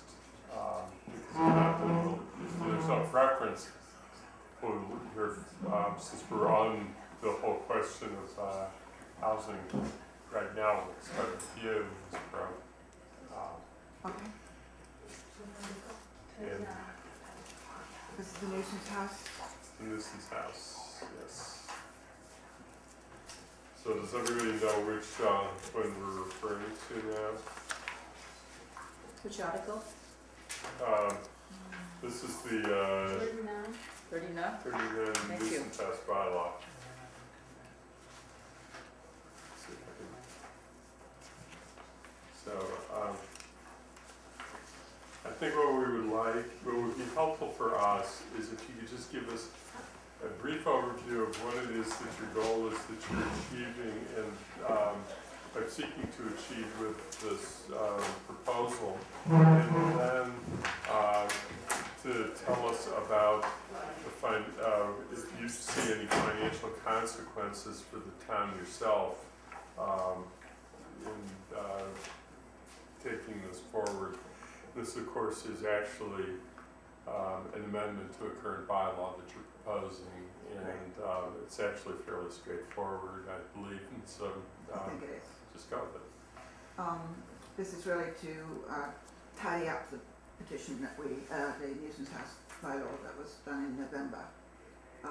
There was a section that was deleted that should have been indicated differently on the article. It was omitted completely instead of being struck through, and it could not be reinstated. It was only discovered days before town meeting or at town meeting, and could not be reinstated at that time because it was considered to be an increase, and it was not a deduction to the bylaw. So this now puts it where it should be, which is deleted with a strike through. The piece that is being deleted is the one that provided what I consider to be a loophole for the for the landlords, managers, to excuse them from the response costs if they have started eviction procedures on one or more of their tenants. I don't feel that the nuisance house bylaw is about, I don't feel eviction is a good result to the misbehavior. I think we need to prevent it, not saddle students with evictions, which are lengthy and often unsatisfactory for everybody concerned. So I would prefer that would be deleted. The second point was that the response costs included the fire and ambulance response costs. And it seemed that it had been difficult to obtain any response costs since none had been developed over the 4 years. And I thought that the inclusion of the fire and the ambulance was complicating that unnecessarily, that there was some questions about the legal aspects of asking people to pay for response costs on ambulance and fire, which should already be paid for through the taxes. So I asked that that be deleted from the article in order to make the response costs more clear. And the third thing was that there were a few minor clerical errors and additions, and there was some misunderstandings by some people about when that final response cost would be due from the landlords, and I tried to make that clear with changing a couple of words in the article. As for the cost to the town, I don't see any. So that is not an issue, I would say. Whether or not there's any gain to the town is probably very, very minimal.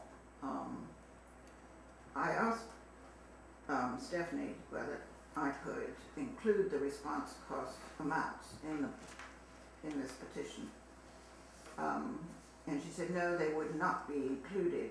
They was not appropriate to include them in the petition. Because if there was any inflation or change to them, then they would have to be re-voted on in another town meeting. And so I did not include them in here. However, when I got back last night from my travels, still suffering a certain amount of jet lag, I found that there had been a meeting at the select board, I think on Monday, where there was perhaps some discussion, I don't know. The person who took my place there said she couldn't stay because the meeting went on so late. And but there was this statement, or I don't know what to call it, but it's A memo? a memo, thank you, that inserts the response costs into the November article. And I don't know how that happens or how it can be done, but there is this memo, and I don't know what the discussion was or whether that was approved or not. It seems very confusing to me. The response costs are fairly minimal. They do not serve the purpose that I thought they might, which would be to be an incentive to the landlords to reserve them from any costs, but these are far less than I had anticipated. So I don't think there's any great revenue for the town in terms of that, and I don't think there'll be very much incentive to landlords to be proactive rather than reactive to the situation. But I'd still like to go forward with the article just to clear up the mistakes from before. Okay, I move we take no position. Second. the motion has been made to take that position, and it was made by Kay, seconded by Doug. And of course, as you know, we take no position if we don't see a financial consequence to the article. Maybe since Kay's made the motion, I should ask her to speak to it. I don't see a financial consequence to the town for this article, at least not one of them. I don't see one.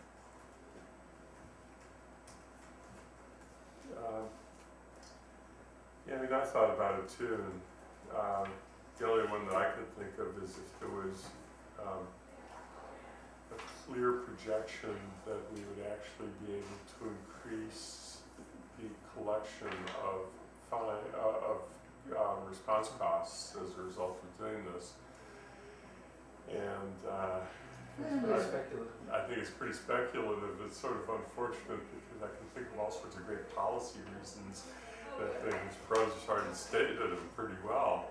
Why that would be sort of the purpose of the bylaw, but it's speculative as to whether the change would actually result in that. Janice and then his pro is asking this comment too. I don't see any financial implications really for us, but I was just wondering if anybody remembered what our vote, our position was first time around in the fall. In the fall. No You position, looked it up. I don't Yeah. remember on the iPhone. No response costs had been developed then. And indeed, no response costs had been developed by the time I had to submit the petition, which was very difficult for me.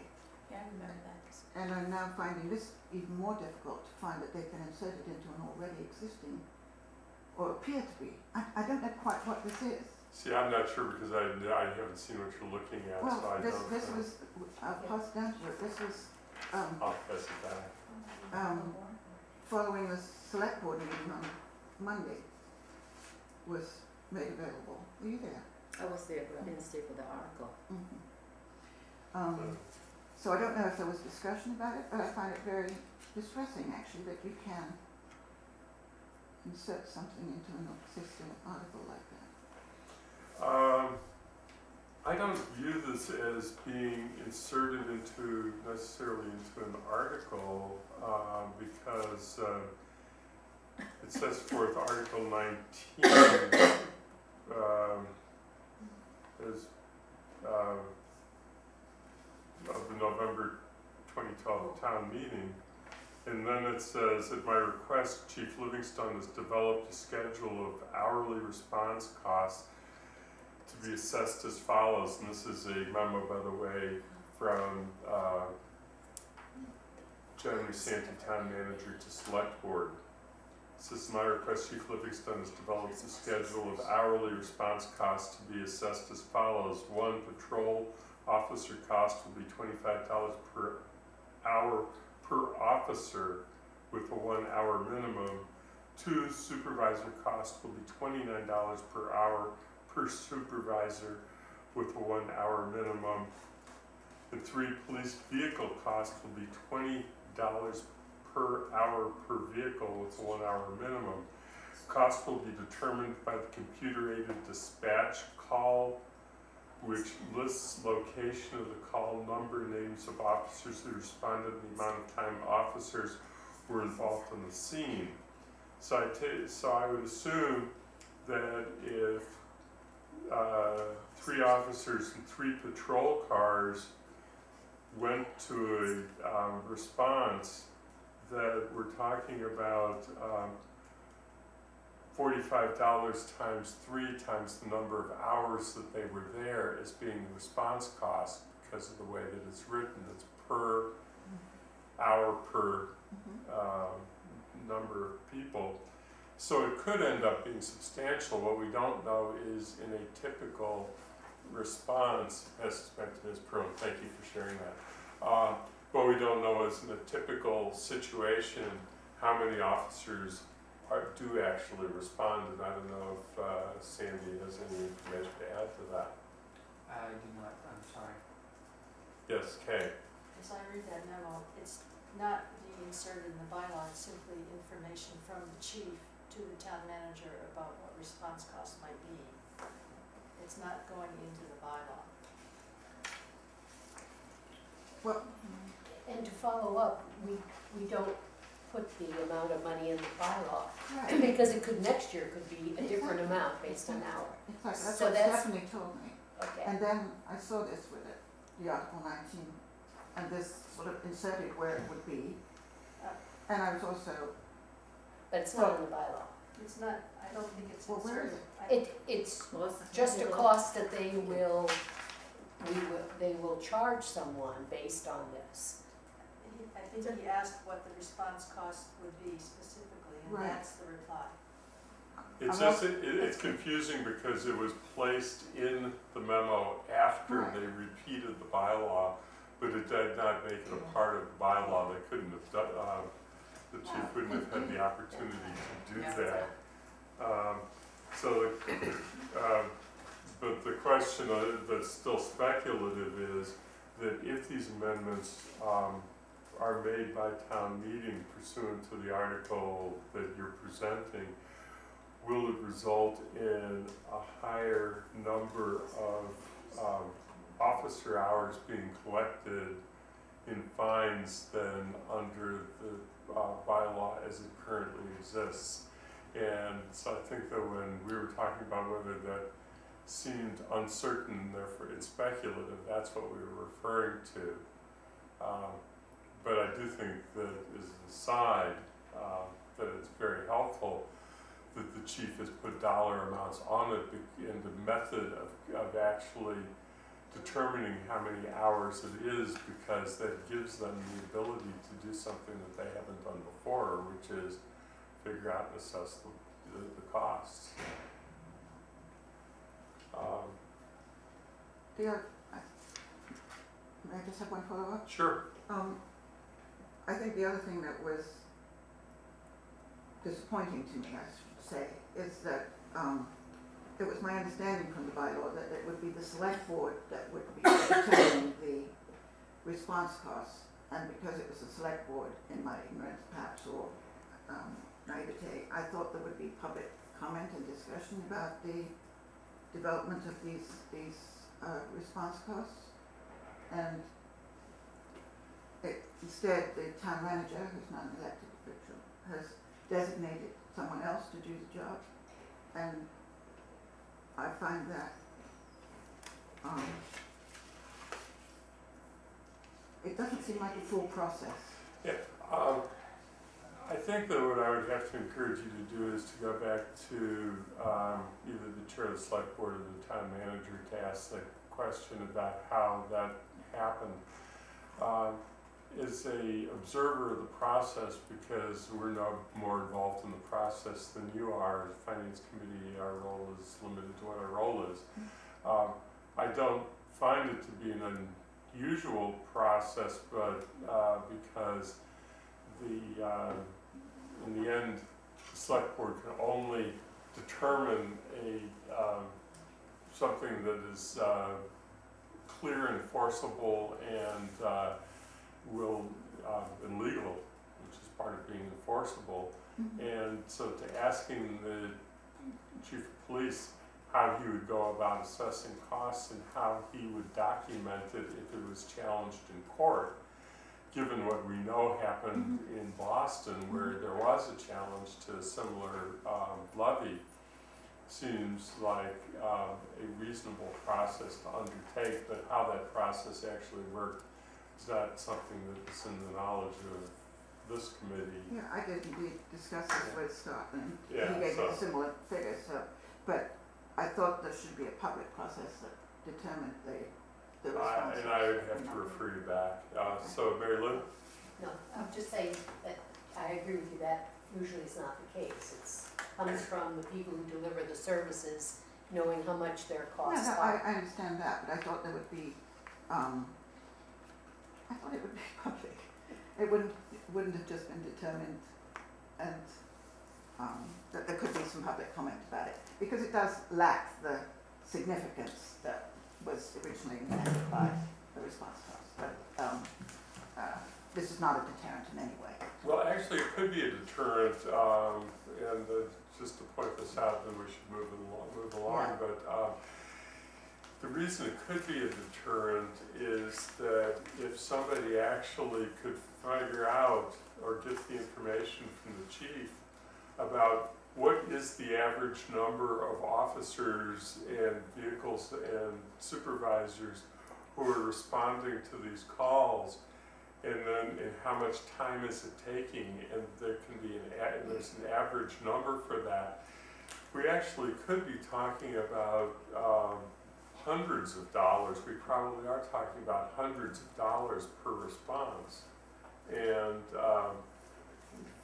that information, if publicized, may in fact help to have that deterrent effect, so that it hasn't ended, and I would encourage some thought to be given to how to make that determination. But again, that's not something that we can do anything about tonight. We don't have the information available to us, and I don't know if the select board had a meeting, and I don't know if you know either, Sandy, where they delegated the responsibility, or if it just was done, and could have happened either way.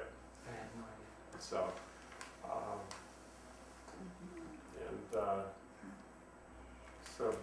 And then these response costs are, where are they located in the whole legal process of this? They're now just something that can be changed as needed. Where are they documented, and how? Yeah. yeah. I really think that that's a question that you probably need to take up. Is that something that you have on record as the finance committee? No. That you have? No, we would not, because at this point I don't think that there have been. It's still a future projection, and the question is maybe one to ask the chief. I think it's really, this is a select board issue, it's not a finance committee issue. Okay, all right, I'll try again with him. Thank you. Hey, can I get your name for the Melissa. minutes, I'm sorry? Melissa Perot, P-E-R-O-T. P-R-T. Thank you. P-E-R. Really, thank you very much. Thank you. Melissa, good to see you. Thank you. Wait a minute, there is a motion on the floor. You're right, we haven't voted on the motion. The motion on the floor is to take no position on the article we were just discussing. So all in favor of the motion indicate by raising hands. Okay, 7-0. Wei-Ling, thank you. Yeah, thank you. Thank you very much. Everybody's wide awake, right? After all that. Oh, yeah. Thank you. So, the article filed by the Housing for All is listed as Article 45, and it's an article almost exactly the same as the Article 25 that Mr. Musanti presented earlier. The only difference is the ways of distributing the funds requested, $9,000. That's the only difference. So in terms of financial impact to the town, I assume if he had approved his request tonight by you as the esteemed finance committee members, I would, suppose that given the financial impact is the same, so that you would also support the requested amount, $9,000. However, I would like to describe to you briefly about the distribution of the funds requested, the difference. So let me just pause for a second until you have a chance to maybe finish your reading, and then I can describe. You go ahead. Okay, now go ahead. Thank you, Cindy. What the Housing for All is proposing is that given the funds requested $9,000 will be coming from the town, free cash. So we believe that the town meeting should have a say in how the funds is being allocated to the various projects. So we felt it's not the CDBG committee's purview or the town manager's purview in deciding on the allocation. So that's the logic behind this, the distribution method that we are proposing. But the human elements behind this logic is the follows. One, let me just ask how many of you, if you can show a hand, have looked at the proposals themselves of the 9 projects presented to you, each one of them. Okay, if you have not, let me just go over to the population each project is supposed to be serving. Then you can decide whether that population served by the project is being served if given our proposed funding method. So as you know, the shelter is serving the people who are homeless, and which is being funded. And a second project being funded by the town manager and concurred by the select board is something called flexible emergency funds. According to the description on the town website, that particular project funds the following 3 things. 1, emergency fuel, somebody running out of heat, you can apply. 2, transportation, somebody needs to go to work but needs bus passes, they can apply for the funds. 3, prescription medication. So that's described in this flexible emergency funds, limited to these 3 things. Nothing about housing, okay? So the third project, if you go look at the town manager, the list that he supplied, that's where I'm going from. It's called mentoring program. That's being funded. That's for Big Brother and Big Sister, serving youngsters who be partnered with older Big Brother, Big Sisters as a mentor to assist them in their growth and maturing process.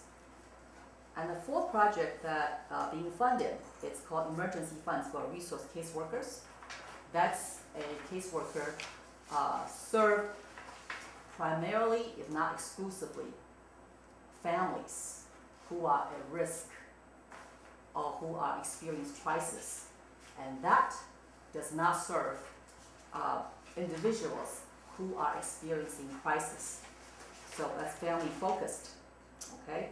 And the fourth item being funded is food pantry. You all know food pantry is the food. So these are 5 things being recommended by the town manager's proposal. So the last 4 projects I'm going to describe to you are not being funded or not being proposed to be funded. One called rental assistance for intermediate living. So if you look at the chart that the town manager supplied, that one particularly funds housing, emergency housing for first month, last month. So it has to be funding for housing. And the next one is called education and career coaching for immigrants. So the population being served are immigrants who located in Amherst. They don't have enough education, or their work experience don't lend them well enough to find a job in Amherst.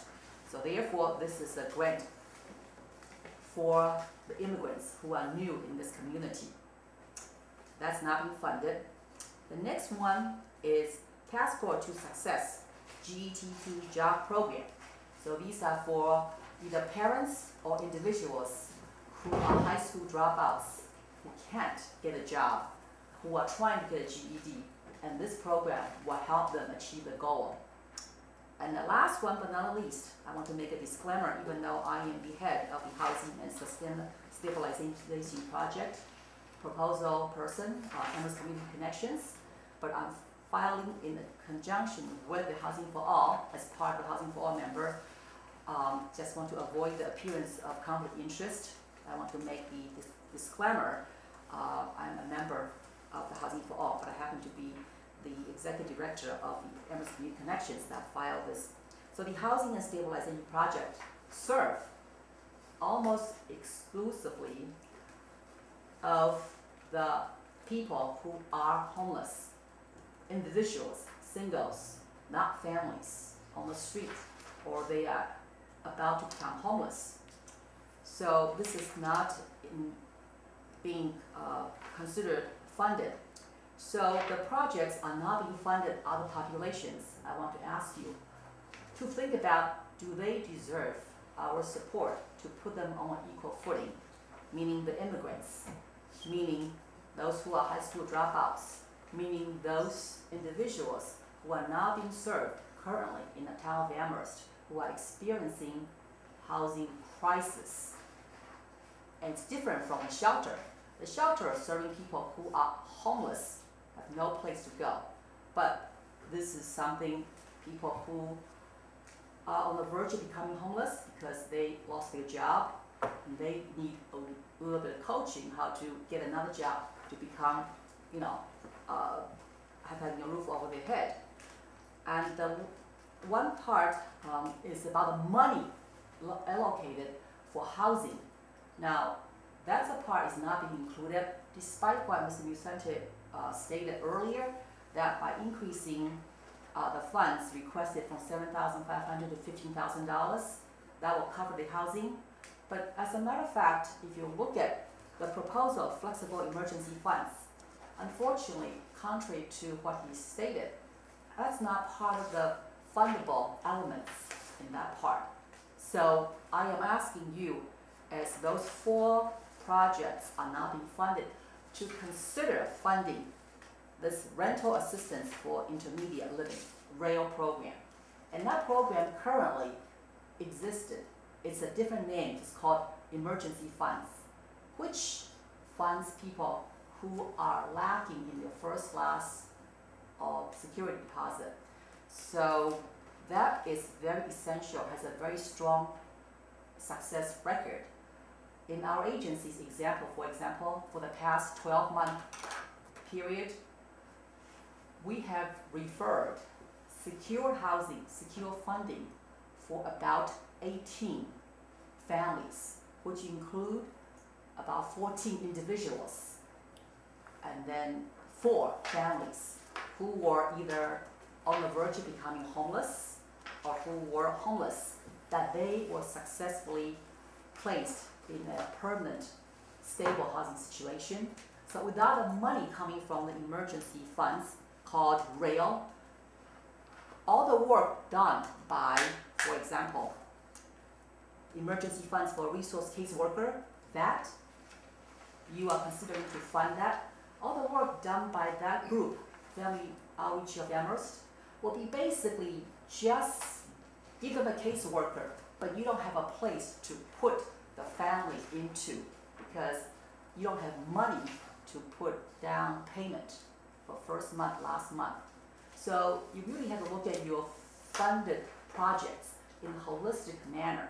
You can find a caseworker, but if the caseworker refer his or her clients to housing, but have no money to assist them move into a stable housing, then the caseworker's job is not being done. So I use that as an example to ask you to consider the holistic approach. Let me ask a couple of questions. You said at the beginning of your presentation that if we've already voted to support the town manager's proposal, that this is that this is neutral. But if the town meeting has already voted to fund it, and then this comes forward as an additional request, not a replacement request. So are you intending to move to amend during the town manager's presentation? Yes, Housing for All has discussed this yesterday at our meeting. We are thinking about amending this article given the relevance to the town manager's proposal. No, it's this article, the article. Article 45. No, the article that. Amending town manager's article, We're at 25. 25, amending that. Okay, just to make sure 25, you got it right. yeah, Okay. sorry. Amending that by suggesting, given the rationale that I described using one example, that we should look at all the projects, the other 4 which are not being funded, how that enhance the work of those being funded currently. So we are proposing, given this, necessity to make sure that the projects submitted last year, they all fall under the emergency part. That's the goal set aside by, our town.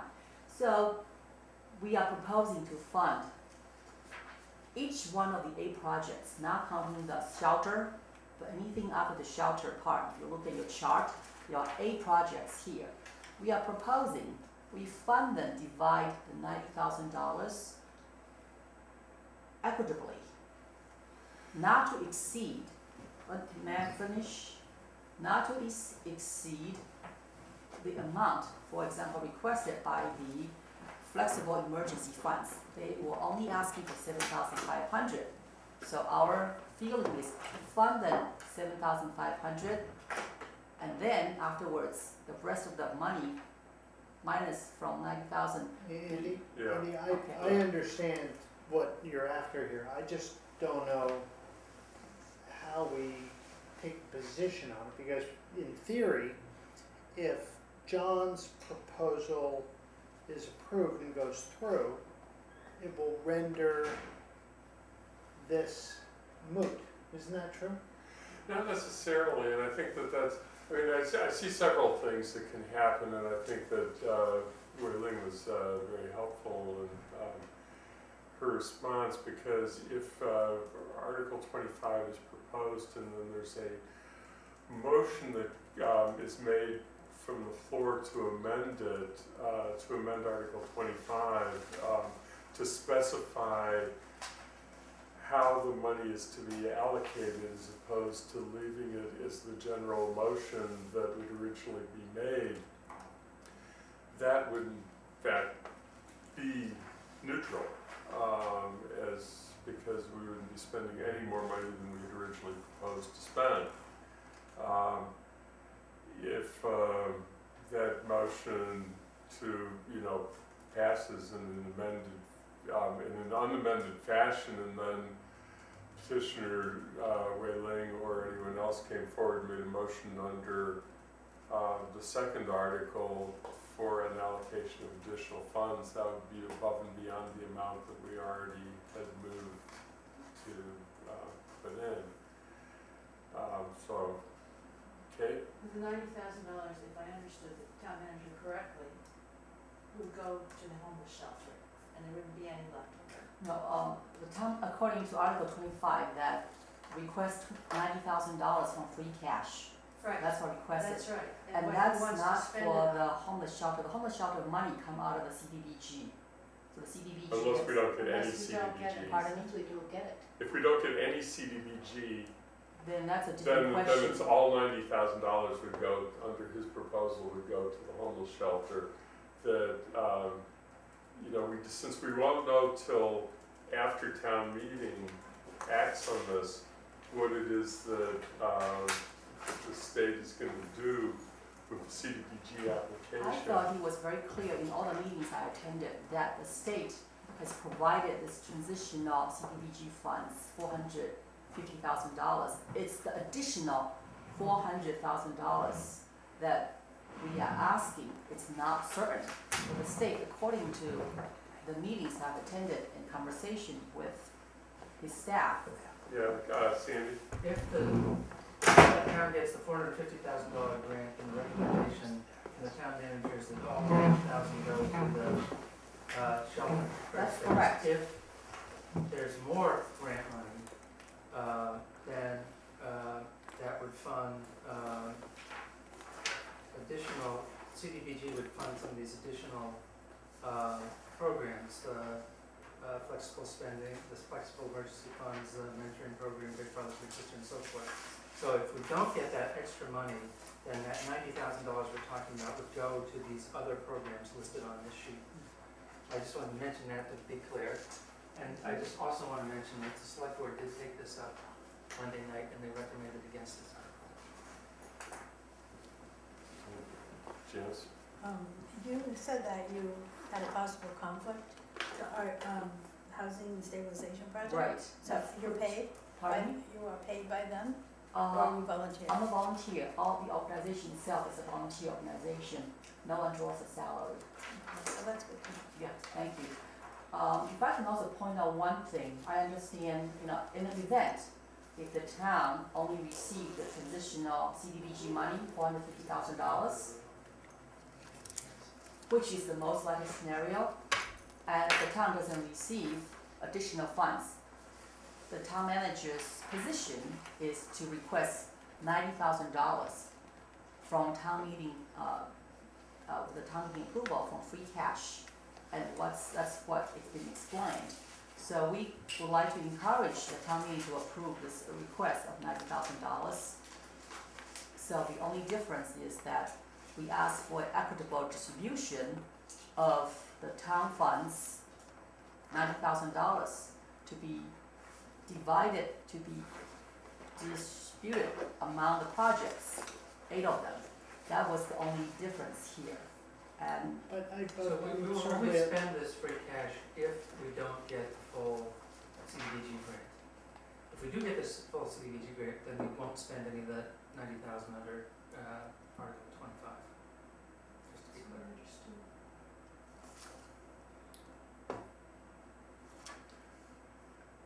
So it's, If I yes, may, so, go ahead. excuse me, because I did step out of the room for a moment, but isn't the, in general, the discretion of which funds are when, in other words, the finance committee and its recommendation to town meeting vote will be for an amount, not for a particular spending plan.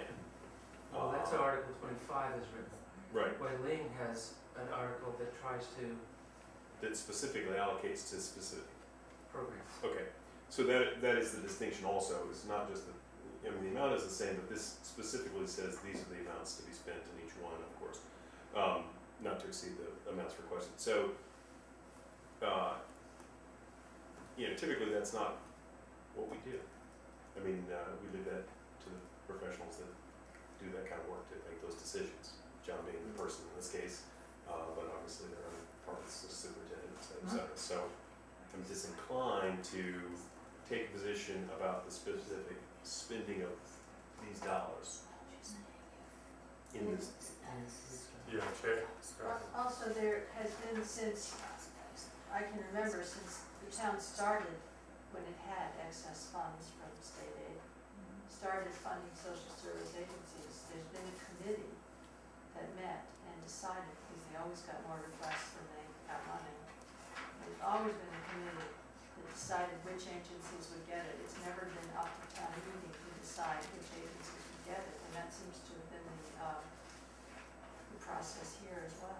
The committee has a slightly different name now, because I can't remember, it used to be called the Social Services. It's called the Social Service Funding Committee Right, prior right. to that. Right, But before that, after that, it's called Community Development Committee. right. So that's the one in Right. between. But that's always been the way it's done, and not gone to town meeting to decide which agency should be granted. And they're all, advisory to the town manager.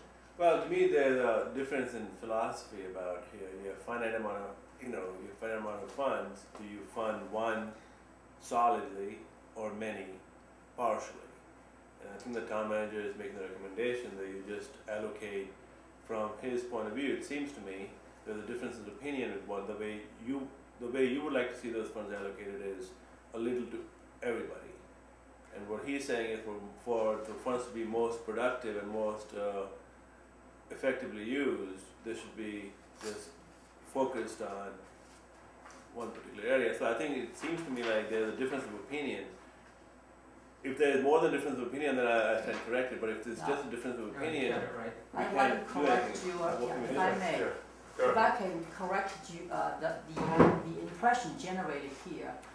As a matter of fact, if you look at the select board meeting Monday night, or the previous select board discussion on February 11th, the intention is to make the CDBG funding whole. That's the word. In other words, it was believed that CDBG, the select board is committed. If we are short of $450,000, if we are short of $90,000 as a result of the CDBG funding decrease, then to make CDBG funding whole, the town manager, therefore he suggested to the select board, let's go ahead, appropriate $90,000 from the town funds to make the CDBG process whole. But what we are arguing is that this is not a CDBG funding. This is a town meeting funds the projects. Town funds the project. And I agree with Kay that previously we had community development committee who oversaw the funding requests by projects and by the CDBG projects. So both, they were doing that up until 2009 when the town manager, Larry Schaefer, got rid of social service funding. That's when the community development committee was dissolved and changed into community development block grant funds. That's what we have committees currently. So the second reason that the Housing for All is doing this year is that we are asking the town, which we voiced our objection back in November 2012, when they were talking about funding out of town coffer for social service projects. We wanted them to right away establish a committee to help process and announce the application and the criteria. However, at the time, they declined doing such a thing. So the lack of planning on their part should not constitute the emergency of you and the town meeting. So I agree with Kate. It's always been screened, evaluated by a different committee. So this year, because of the lack of planning on the select board and the town manager's part, so therefore we could not have a committee. In November, actually they knew back in September, CDBG is being slashed half. They could have time to establish a group, citizens group, from September until now, April, to do a good job to come to town meeting with a thorough study of the projects submitted. But it's my understanding that we had a community development block grant committee that's actually still in existence, and that they solicited proposals from agencies.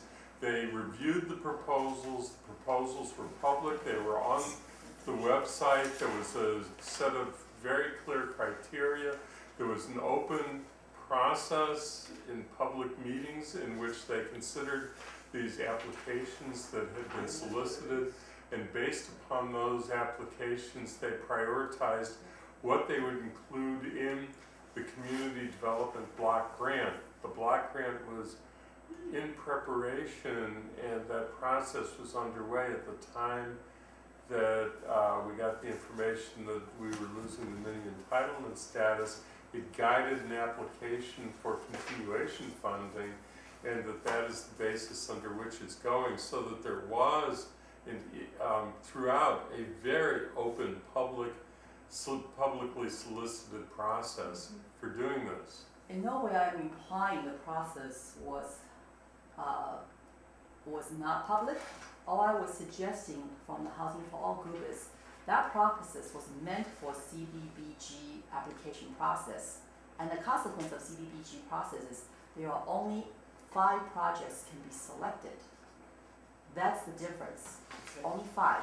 If we're a community development committee or a social service funding committee, if you look at the information that passed out from the Housing for All group, in 2000, for example, in 1992, there were 12 agencies funded by town meeting. And over the years, as many as 17 agencies selected and funded by town meeting. So it's more than 5 agencies, because town meeting felt the social service funding committee did a good job, and the committee and the groups they chose, the projects they chose, were of the funding. So if you go back to look at the town meeting records, they listed. Yeah, may I just quickly? Yeah. I'm not really first of all, thank you for putting in all the work and trying to explain to us, but I'm a little bit at a loss. Like, what is the action item here? Or what are we supposed to do? What do you want us to do? Okay, I want you to consider funding formula instead of only fund 5 agencies. as the town meeting, as the town manager proposed. Okay, of the 5, that $90,000 of which is for sure come from CDBG. So the other plan was to fund $90,000 with 4 projects that the town manager proposed.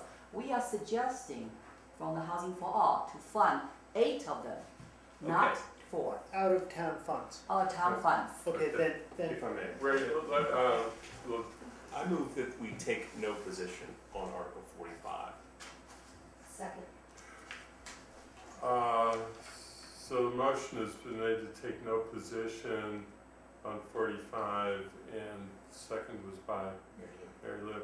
I guess I want you to speak to it because if the first article passes, to fund $90,000, and that's going to be our motion, and that motion passed, what do you have a position if this is then put forward as a separate article? I withdraw my second because I think I see where you're going. Can I admit, well, I debated about that in my own mind in that regard. Can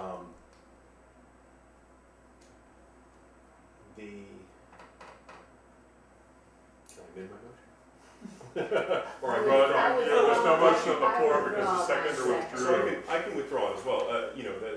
The intention in taking no position is that, we're not in the business of deciding the funding schedule. That's why there's the committee and the town manager and that sort of thing. The question that you raise, of course, is if 25 passes, do we then want to not recommend an additional 90,000, which is what this would in effect do at that point? I agree that we would not recommend that second amount. So what I would suggest to my committee members, since I've sort of spoken and can't make a motion at this point, is that we not recommend 45 if 25 passes, and if not, then maybe in no position. I have to remember now that, and I'm saying this because I think that Weiling's already said this, and we've clarified it. Finance Committee said it's going to make this motion, and that was the outcome of where we were before, this motion being the Article 25 motion. And Weiling has said that her first intent is, after we've made the motion, whoever makes it from this committee, that she's going to make a motion to amend. And she's told us what the motion is going to be. And so I think that maybe we need to break this into 2 parts, and that's what's getting so confusing, because if she makes the motion to amend as stated, then the question is, are we going to take a position on motion to amend or say we have no position? The second question then is, if the motion passes without the amendment and an additional motion is made under the second article, do we have a position on that? So maybe if we break into 2 parts, it'll help us focus. Can I offer information that's not being talked about? We need to be very careful because we have to adopt a budget tonight. We're going to be here a long time. Well, we have a budget of $20,000 not being accounted for. please. Yeah.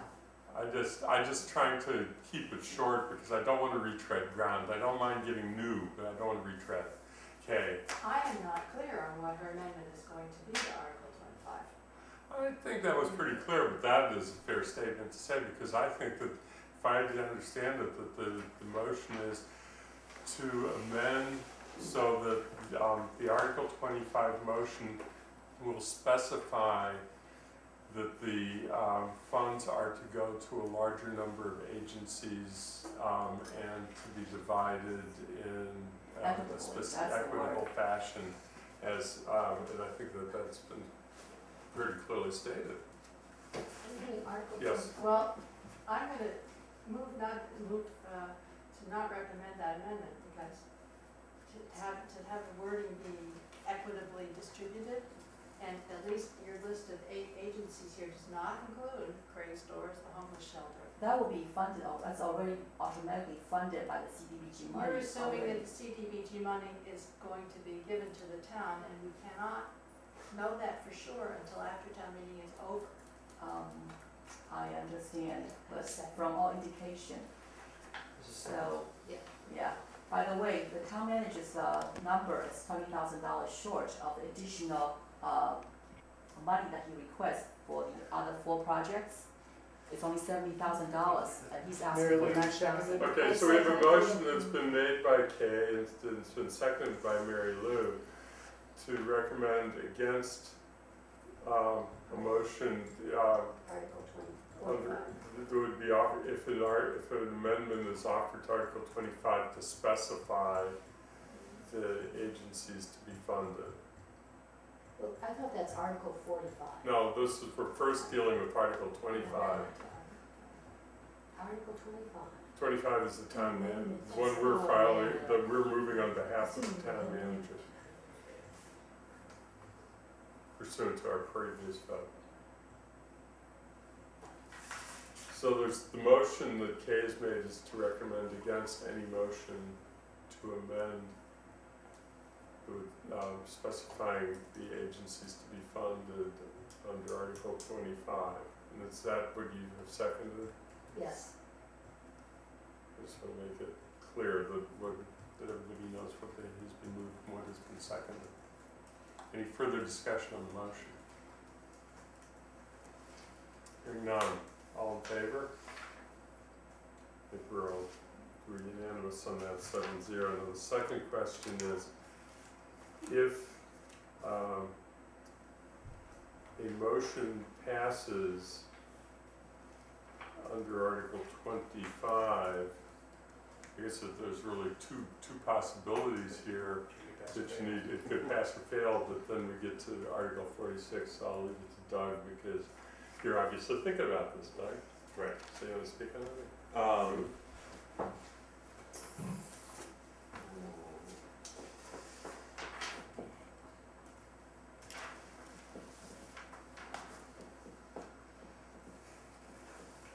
Something else. Yeah, I don't think we should.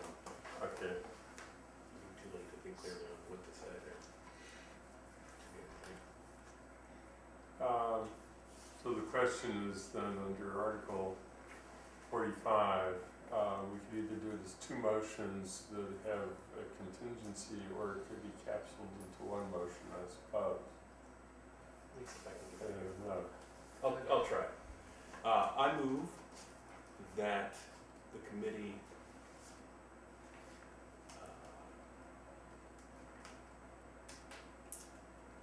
contingent upon funding of Article 25, recommend against Article 45. If 25 passes, then no on 45. Yes, that is correct. That was the intent. So you're a second. Second. Okay, so the motion that Doug has made is that if Article 25 passes, that the committee recommends against Article 45. Yes, Marilyn? Well, I would have an issue with that because we asked the manager, or we stipulated to the manager that we would not recommend funding again from reserves in the future. That he had to come up with a plan, something. And there's no plan in 45. This may be an ongoing request if budgets continue to be tight. So I think while that's, it's a compromise, it doesn't address the fact that even if CBDG pays for the $90,000 for the homeless, that this comes up again and we would be responsible for it, and the question is, do we indeed want to take money out of reserves? And personally, I do not. I think the manager has given us a plan, or at least not, but they're looking at other things. This does not, so I would not support that motion. Boy, the motion was is that if Article 25 passes, then we've already allocated $90,000 that we're recommending against Article 45. And if it doesn't pass, Then no, Then we haven't, that hasn't There's no been motion touched. on the floor on that okay, contingency. I guess my position would be I would just say no to 45 regardless, That would because, be an appropriate next motion then. oh, okay. Well, if I may comment, though. Yes. The point of saying if Article 25 passes to recommend against 45 is to guarantee we don't spend more than 90,000. We have no guarantees other than an agreement with, a conversational agreement with the town manager that he's going to seek, funding sources and a plan of action with regard to funding these sorts of agencies and that sort of thing. If town meeting votes against Article 25, it would be, well, let me say it the other way. If town meeting votes for Article 25, they've decided that they would like to spend the $90,000 out of reserves. What I want to make sure of is that we're not spending an additional $90,000 above that. Right. If 25 doesn't pass, there are a couple of reasons why. They may not like the funding that the manager has proposed, the allocation that he has proposed, and so they may take it up within 45. We can take a vote on whether we want to commit to Article 45 if 25 does not pass. I think that's a different conversation, but I think the real key with what I wanted to do with the motion is to guarantee that if 25 passes, we're not being committing an additional amount. And again, as far as future proposals like this in future town meetings, I think we're under no obligation to approve or deny them at this point in time. I mean, I think we can make our votes based on the merits of the town. At this point, we're going to keep it to the committee because we really need to move this along now. Yes, interrupt. Okay, so the way I'm understanding this is that the town manager wants to allocate $9,000, and we are fine with that because that's town manager's call. We support that. It's kind of and if the town meeting decides, I feel like the finance committee should not be deciding how those 90,000 needs to be allocated. I think it's the town manager's call. We should stay out of that. And if the town meeting decides that no, that's not the way to allocate the $90,000, I don't know if town meeting has the right to do that or not. I'm not really sure. If the town manager wants to spend the money one way, and the town meeting says no, you cannot, you shouldn't spend it this way, but you should spend it that way, I think we are indifferent to that. Why should we take the position for one over the other? I mean, if we are comfortable with $90,000 being spent, I mean, let the town meeting and the manager decide how they're going to be allocated. Why should we, finance committee, take a position on that? Mary Lou? Well, I supported what the manager did because I know they will be looking at other ways to support Craig's place or whatever it's called. You're looking at me like, Yeah. That's not true. I take his word for it that he will not be back and he will find a way to fund that. I don't see anything in this proposal that says we won't be coming back next year. I have real issues with taking money out of free cash, and I voted for that, but it's not comfortable to take it out of free cash. I think at some point, if town meeting says we don't want to take that out of free cash, I don't want any other projects to come out of free cash then. So I will vote against But this. those are two different issues. One is about whether to take money out of free cash or not, and the other is how to allocate the money. I'm saying that allocating the money, we have nothing to, why should we take a position on how the money should be allocated? We would have a position on anyway, that's what my point. I'm just trying to move it along, Janice. I think that if Wayne is going to amend Article 25, that discussion will take place at town meeting about how to allocate. Let the town meeting decide that then. Yeah, I think that's where the discussion will come, yes. Yeah. So So we have a motion on the floor. And,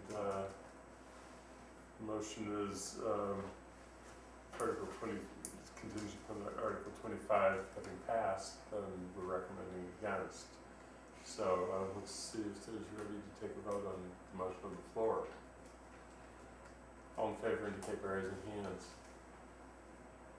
Okay, opposed, 1. I said I would have been She was gonna be. I She said said I she was don't going know, to. right? She said I she was was, gonna vote against it. So then, that leaves us with the other question, as to what we do if Article 25 fails. We have a position on Could I suggest at this point, we've spent maybe 45 minutes on this one article, that we defer that consideration until after we see what happens with Article 25 and get on to the rest of the agenda? Yes.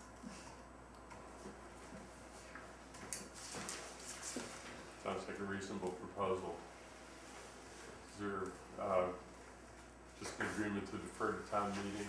I'll just take it as that and we'll go on. So thank you, Mary Lynn. Thank you so much, everybody. Thank you for your time. So appreciated.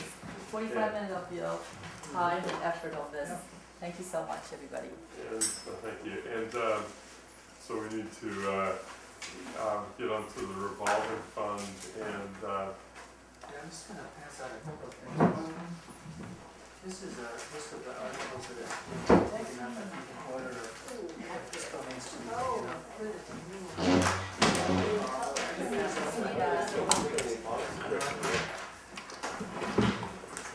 And this is a copy of the after school budget. Is that an article? Yes, it's for the revolving fund. And we have two very nice people here. thank you for being Jamaican here. and Stacey McQueen, who run the day-to-day of the after-school program, and I asked them to come to talk about. I'm sorry, give me your name. I think I'm missing you on there. Stacy LaCreve, LEC, Yeah, I just handed it UI, out. Yeah, that's VRE. Oh, okay. You are in? LEC, UIVRE. Yes, you got it. It's my husband's fault. The name suits you. Jimrian, R-E-G-A-N.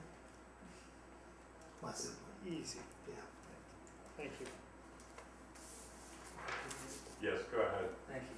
So, we established a revolving fund for the after-school program at last year's town meeting. It's a special revolving fund that the town has never had before. It's under section 53.5 of chapter 44, and it, under that chapter of the general laws, it has to be renewed every year.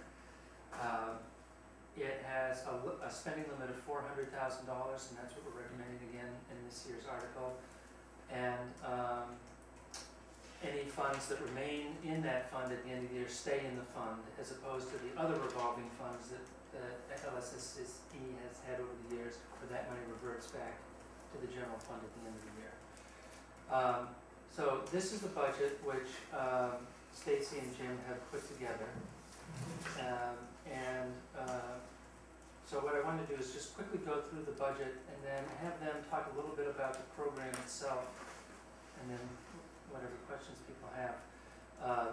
So for FY13, we have total, FY14, total projected costs of $273,475 in personnel, $100,400 in operating, for a total of $373, plus about $20,000 of health insurance benefits. So there's total cost of this whole program of $394,000. But a lot of that money isn't coming from the revolving fund, it's coming from other sources. So really the total amount of expenses out of this fund right now would be a little less than $300,000. Now we're asking for $400,000 worth of authority in case, you know, the program all of a sudden gets a lot bigger. You want to leave a little bit. What the sources are activities fees or tuition, at about $250,000. There are state vouchers that families apply for, and they're eligible for directly, and those go to the families and then get fed to either to the town or to the providers, and Stacy and Jim can talk about that. There's a state contract which is similar. There's subsidy money in the LSSE budget of $40,000 to help reduce the fees that we charge to families who are income eligible under standards set around the school lunch program. And then there are various private grants. We've received $10,000 from Amherst College this last year, and next year we're hoping for more. So that totals all the sources. Again, the ones that are directly related to the revolving fund are the tuition, and then the bottom two, the subsidy and the private grants. And that's what you're asked to authorize. So if I could just ask these guys to talk very briefly about what the program looks like, how big it is, and what they're doing with it. Because I have to tell you, it's a really great program. It's a great public-private partnership. It's a combination of all town programs, all private provider programs, and mixed together in 3 different schools, and they're going gangbusters. Well, now that you stole when I funded this, and Although thank you for such the nice introduction. we'll be very brief because clearly you've had a long night. It's not over yet. We were tasked with, last year, just for background information, there were 5 different after-school programs run by 4 different providers in 3 different schools. And it had been that way for many years. And this was an effort to consolidate, use resources better, and bring some parity and equity to the different programs and less confusion for the parents of the children.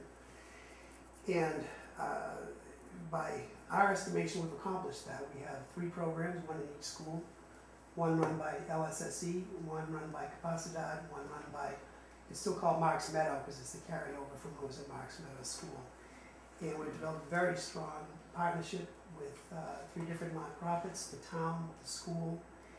We were able to leverage resources from the regional district. Maria gives her best, by the way. She made sure to tell you that. And there were bumps in the road for sure, but we're at a place now where the children are enjoying things that they never did in after school. And again, I want to keep this very brief and leave time for questions. And Stacy will talk about some of the enrichment activities and some of the specifics of what we've been doing. So real quickly, so that I don't have to take up your time, we put together an update. We give these to the town manager and Sandy and Maria Garrick maybe once every 2 months to let them know what's going on in after school. And I'm passing this along to you. One of the goals, as Jim stated, was that there would be parity in all programs, and we've done that. The fees are the same at every single school. But the other part of parity was that children in every single school would get to experience the same activities. So that a child attending Wildwood might get the chance to do some jewelry making. A child attending school in Crocker Farm at the other end of Amherst also gets that opportunity. So what you're looking at right now is our current enrollment, which is a good 20 to 25 children more than it was last year. By working together, we've managed to pool resources and get more children involved. And then number 2 is the activities update. And those are the things that we've managed to bring into the program that have not been there before, including Eric Carl coming up. They did a wonderful project, a project-based program where they started with something, the children worked 6 weeks, ended with a beautiful book to take home to mom and dad, really enjoyed it. Again, that happened at all 3 schools. So no matter where you are in Amherst, you're getting the same quality after-school experience. I don't think I need to go through all of them. There's dance, there's yoga, there's theater. You may recognize some of the people we've drawn from professionals in Amherst community. We've drawn from past Amherst students who are now teaching our dance class. So we've really managed to draw from a lot of different populations in Amherst to make some of these things go. So I think if there's any other questions? I just have one question. Do you happen to know how the enrollment compared to the enrollment of the private programs in the last year when they were all those separate programs? Well, yeah, as Stacy said, the enrollment has increased By how much? Yeah. about 20 to 25. I would say children. 20 to 25 children at Okay, each that's it. school. At each school. Yep. Yes, So that's- 75. Correct. 60 I'm to sorry, excuse 75 me, Sandy. total. Yes, 20 to 25 at each school. Okay, that's helpful. Thank you. Just to remind the committee, what happened last year is that we recognized that in committee discussion here that the way that the proposal had been structured, which we really liked, had one gap, and that was that we had no way that we could legally pay the benefits to the employees who were benefited employees unless we established this special kind of revolving fund. And at that point, because we were pretty far down the line, I went to the former moderator, Mr. Gregg, and made the recommendation that this committee make a motion under the community services budget to create the revolving fund as a necessary part of establishing the budget that we were proposing. And town council agreed that that was appropriate, and that was voted, and so that's how it got established the first time. And by history, we're kind of placed in a position now being listed in the warrant with it being a separate warrant article, but we're listed as the mover again to create the revolving fund. And since it's a revolving fund, there is some sense to it being a finance committee action. So the second part is that if you look at that obscurely numbered statute, it says something to the effect that in addition to town meeting renewing it each year, it's supposed to get a report about the What in effect? So that's why I put these numbers at the bottom of your page. These are the year-to-date revenues and expenses through March for this year, and what this statute requires is a report on year-to-date revenues and expenses, at least through December. I figured, why not get it through March, because we have the numbers. So for whoever is writing the finance committee report, you are gonna need these numbers. You're looking at me. I'm just looking. I don't know, I think that I got stuck with the initials next to that one because it's related to community services. Yeah, I think so too. I just wanted you to know that where all of this ties together, that it's listed on the warrant as finance committee motion to reauthorize this revolving fund, and the statute requires that we make a report of revenue and expenses in addition. So not only do we need to feel comfortable hopefully supporting this if she's so inclined, but also the finance committee would be making this motion, and I just wanted to clarify that.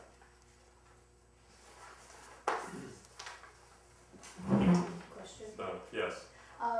The personnel services will increase by 9%. That's relatively high. Is there some reason for that? We're looking at between a 2.5% to 3% general increase, and we're also looking at an increase in enrollment, which will drive FTEs up. So you're paying for more staff. Oh, that's more staff. Okay, Yeah. thank you. Okay. I move we recommend Article 18. Second. Okay, so Casey made a motion to recommend Article 18. Doug is second. Any discussion on the motion now? There's a motion on the floor. Seeing none, all in favor indicate by raising hands. So it's 7-0, it's unanimous. And I am going to assume from the motion that, again, as I have previously, that since it's listed, that is also support for us making the motion, and that we don't need separate action on that. We don't usually. We don't usually do that. Whether we say the motion or not. So I just like to be clear when it's our motion, that everybody knows it's our motion. thank you very much. Wow, Joe- thank you very Joe, much. Joe, it's good seeing you again. After school sliding by. See you soon. I Yeah, was of prepared course. to go into, you know, everything and everything you could possibly want to know about after school. But have a great night. Yeah. Thanks a lot. I actually heard a lot about it last year. When, Oh, good, I know. when the program was being, When being right, structured, and structured. I went to several meetings on the presentation. And we heard earlier from the LSSD director and school superintendent about it. Oh, good. Yeah. Good, thanks, guys. Enjoy the rest of your evening. Thank you. Okay, so Sandy. Okay, so, I'm gonna hand out a couple of other things, just general perspective on the budget. This is an update of where we are, given where we think the state budget's gonna come out.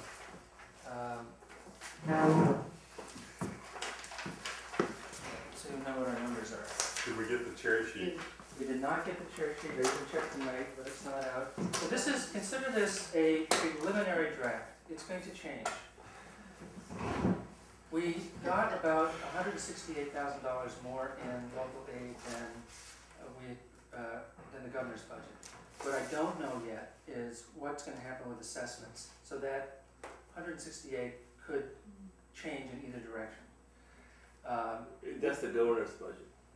That is the House budget, gave us $168,000 more than the governor's budget. But we don't have the cherry sheets yet. We only know about Chapter 70 school aid, where the House gave us almost exactly the same amount, less $25. It was $25 per student, so they're counting some student differently in the House and the governor's office. It was UGA, as it's known as, unrestricted general government aid, that went up about $168,000. Again, there are lots of other lines in the cherry sheet that we don't know what they are yet. So what I did in front of you there is to give you a budget that is balanced, adding that 168. I then did reduce some of there are some other accounts that I think were like our interest income, which frankly, we're not gonna make our revenue estimate this year, and so I wanted to reduce it for next year. So you have a balanced budget there.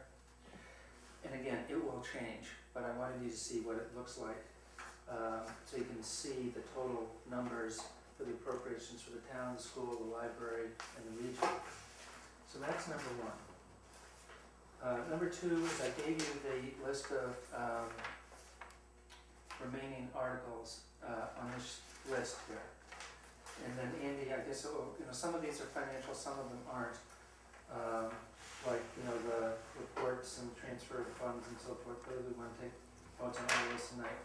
Then I'm also going to pass out this, which are the specific dollar amounts for the budget articles. As we mentioned before, we said, so you know for the report,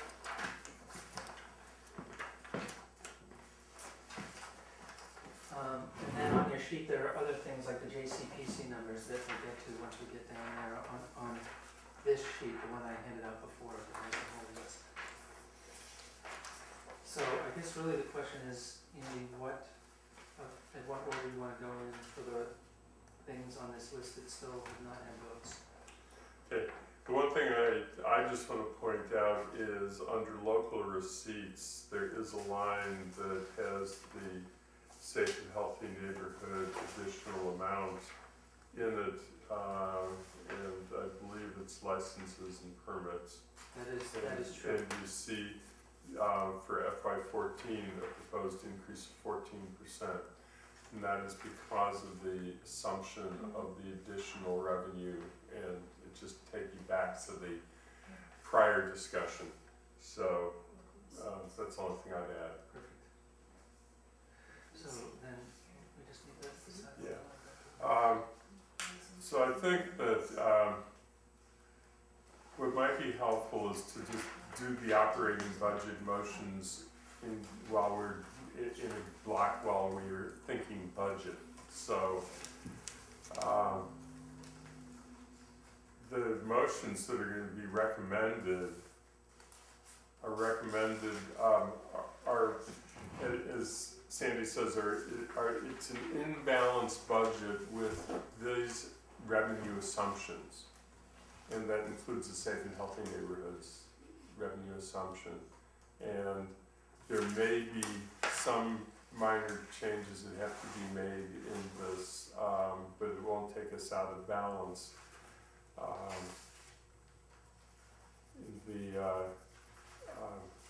So I think that that's probably all I need to say. Doug. I'm gonna make this in a very particular way because of my potential conflict of interest. Good. But I move that we recommend the fiscal 14 operating budgets as listed on this sheet, excluding schools and regional schools, that's part C and D because of the potential conflict for me. But we recommend the amounts shown on the sheet for A, B, D through M for the fiscal 14 operating budget. So the only question is, do we need separate motions for the enterprise funds? Or can we do it as all as one motion? I guess we can do it all as one motion. We just talked about that? Yeah, we talked about that earlier. We don't raise and appropriate for the enterprise funds, but they're still budget numbers. Right. So the motion on the floor, has it been seconded? Second? Okay, Doug's made a motion, seconded by Kay, that we adopt the operating budget amounts as listed with this sheet being appended to the minutes. Can I ask a question? With the exception of C and D for the schools. Why are some in bold? Because ones that are in bold, the sewer fund is in bold because it is different from what was in the manager's budget here. Because it's lowered by about $2,000 to reflect the bond sales that lowered the debt cost for the sewer fund. And that, Mary Lou, is reflected in notes on this sheet here. Oh, okay. So the Okay. sewer fund is lower, the debt service line is lower. The conservation development is again higher than was in the manager's budget, as is general fund because of the safe and healthy neighborhoods.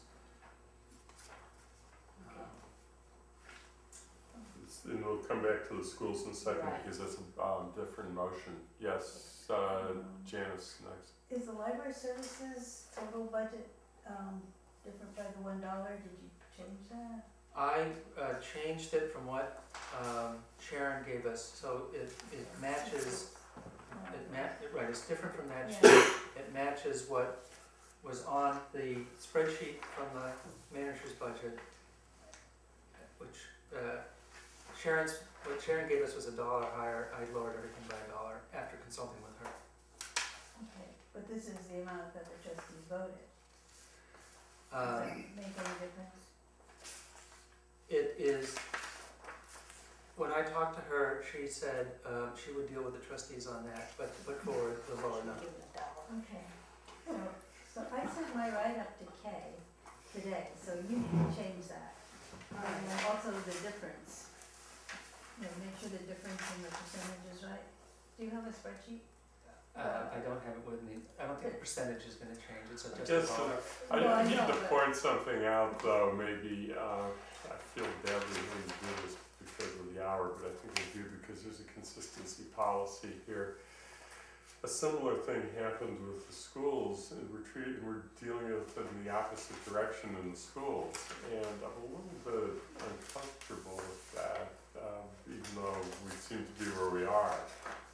One of the reasons is that there's a $3 problem with the schools, and I didn't want to have us vote a lower number than the regional school committee had, because that would have been a rejection of the school budget, and that would have major implications for the region.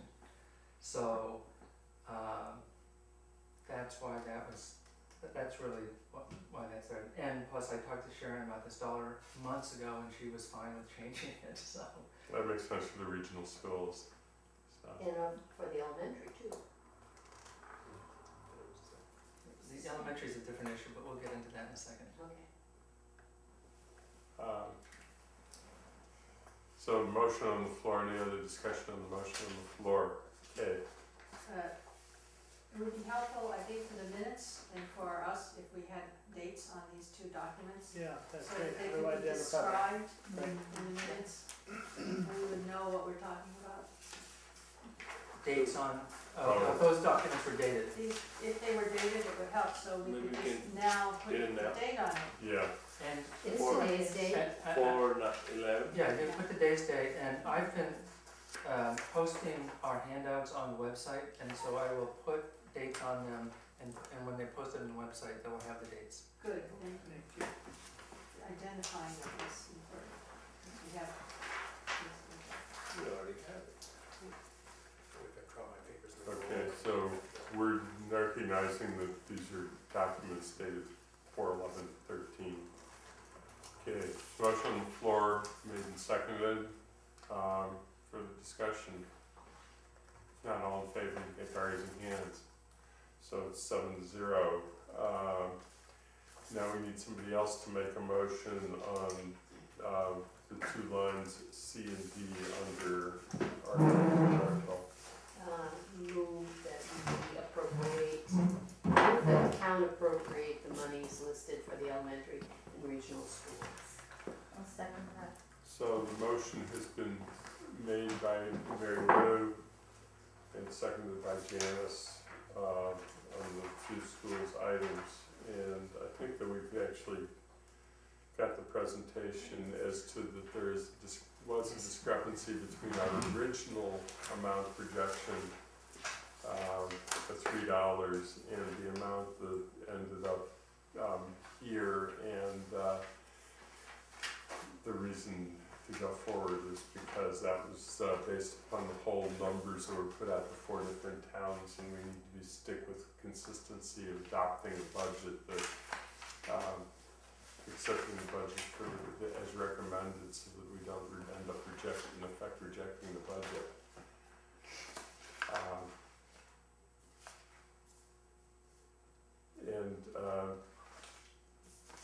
The $9,165, I think was just, that is the most significant amount, and maybe I should speak to that real quickly.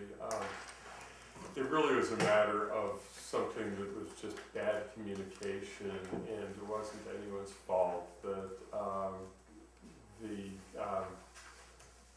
methodology that Sandy used in calculating the increase was not to do a straight 2% increase, but was to back out the amount that we had included last year from reserves that went to the elementary school, and then adding 3%, which was literally what we had said. And then we used the term 2% because it was so close to 2% that it had that effect. And we didn't put a dollar amount in our preliminary guidelines. Our preliminary guidelines just said 2%. There was a sheet attached to it that had the dollar amount in it, but it wasn't in the memo itself. Rob Detweiler overlooked the sheet and just looked at the 2% and took a 2% increase off the prior year's amount. And that created this difference of $9,165, so that it was not, if either we had been clear and had done what we have done years ago, which was have the practice of putting the dollars right on top as opposed to percentages in our financial guidelines, which we will, Sandy and I talked about doing in the future.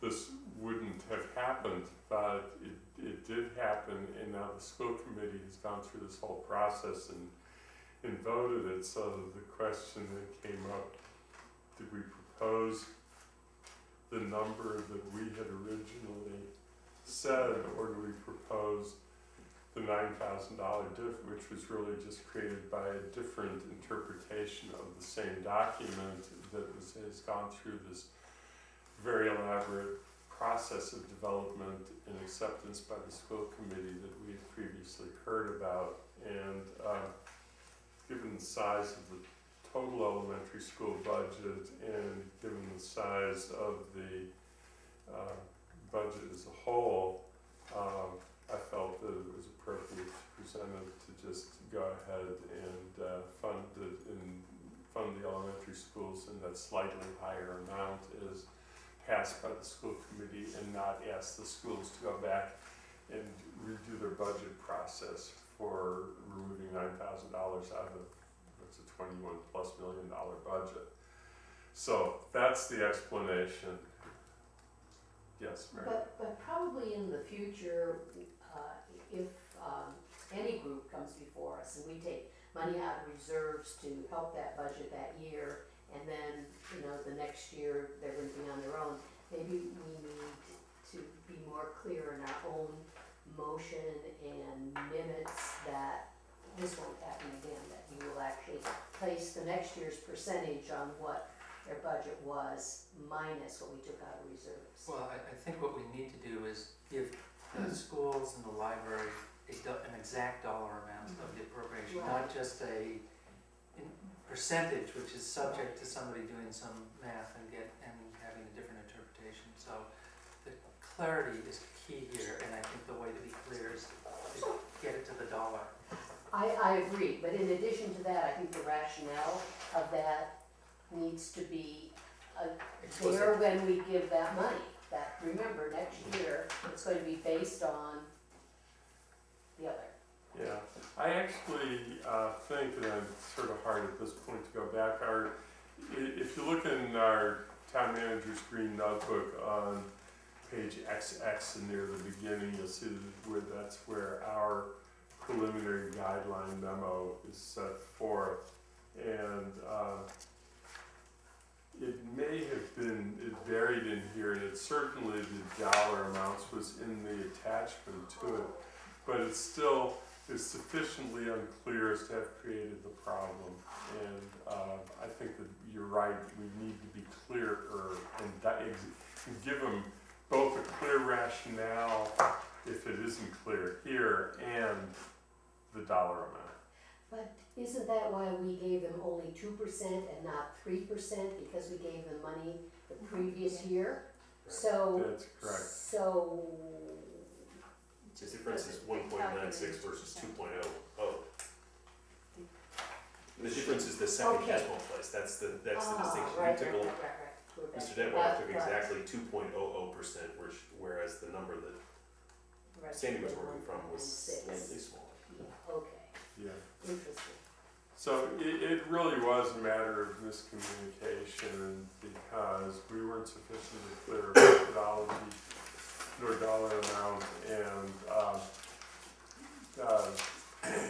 the attachment, while we put it in there to be, we thought to be clear, we said was not clear,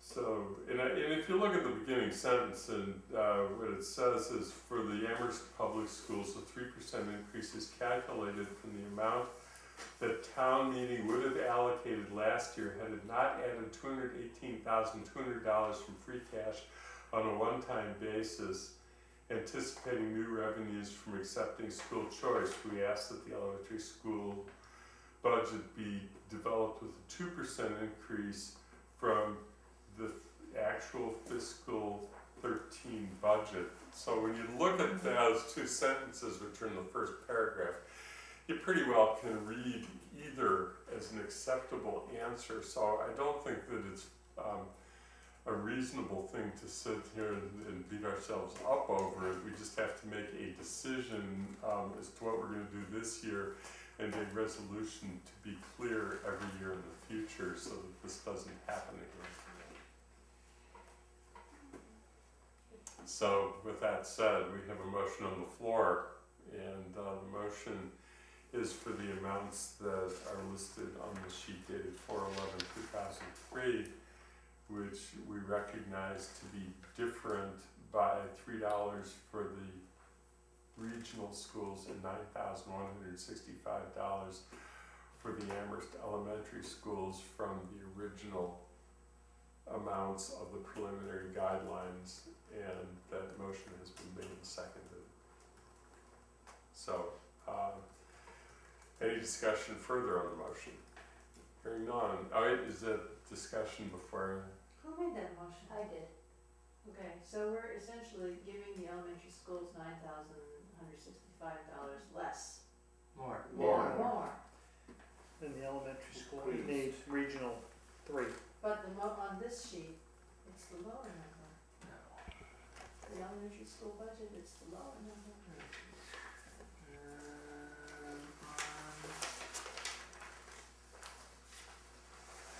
Oh gosh. Hey, you know what? Hold on. Mine are the same on my two. Oh, they're still on other. He is right. Where are you? So, Down, on Same part this number? six, Yeah, this one, third one down. this one. should match that one. Oh, yeah, This bold one here. yeah, okay. It should be. Yep. Wait, all right. wait, are these Yeah. two sheets? Hold on, because Sandy's recalculating. Wait a minute, it seemed Mine are the same. No, look at elementary school. You know where it Here it is is up correct here. is on here. 21,986. On this, folks, just so you know, on this sheet, the number you see under elementary schools for FY14 is correct. So when On this Sandy, sheet. on the consolidated budget, the two-page consolidated budget that has income on the first page Yeah. and on the second page has Yeah. the expenditures, the number is correct there. So by doing this, we are adopting the budget that he has presented, and it is in balance. So that the motion should be in terms of these numbers on this, on the consolidated budget. Ms. Moran. Then we should really correct the thing on this sheet, Yes, I will do because that. this is what we're all working from. Yes, and Sandy will send a correction So, sheet out. so wait a minute, so on this two-page sheet, the number is 215588039. You're looking at fiscal 14. What's that? 21989. You're looking for fiscal 14. Oh, okay, I get it. So it's Sorry. 21989,199. Thank you, Dr. Is that what's the, Thank they you. voted? And that is what the school committee voted. Right, it's 21989,199. See, That's what they voted. you might have a copy of that sheet, the one with the yellow. Yes, I Over did, here? but that doesn't look. Because as this right. is one of our sacrosanct documents, right? Yes, except it has a mistake on it, but it is sacrosanct. So, what numbers are you voting the numbers on this? Or are you voting the numbers, we are really Yes. voting the numbers on this? Yes, Okay. yes. And these numbers you're saying are correct? They are correct. Okay, so this is correct. So the numbers, do I have agreement from the maker and the seconder of the motion that the numbers are for elementary schools $21,989,199, and for the Amherst Pelham Regional School District assessment $14,158,830.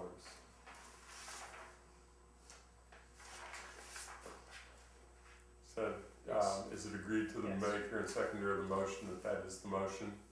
Mary Lou? I'll agree, I'm just a little bit nervous about what I've been typing, but I don't remember the exact numbers. Typing, what are you typing? I'm doing the school reports, and For the committee write-up.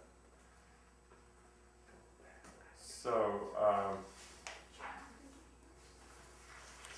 but I'll go with that, and if it's different, I'll let you know, we can re-vote another night. now that is the number in the budget, because I looked at the school budget. When Sandy first brought this up, I pulled out the actual school committee voted budget, and the school committee budget is the number that I just stated, 21,989,199. And that's part of the problem is that we all just assumed that the numbers were the same because they were so close. but they in fact were off by that small amount. It's also because it's kind of late. Yeah. So, motion's been made, seconded, all in favor, please indicate by raising hands. 6 in favor, any opposed, any abstention, 1 abstention, 6-0-1. So then going back to the motions that we can make for tonight, in addition to all of the operating budget motions, if we going to the top for a moment. Article 4,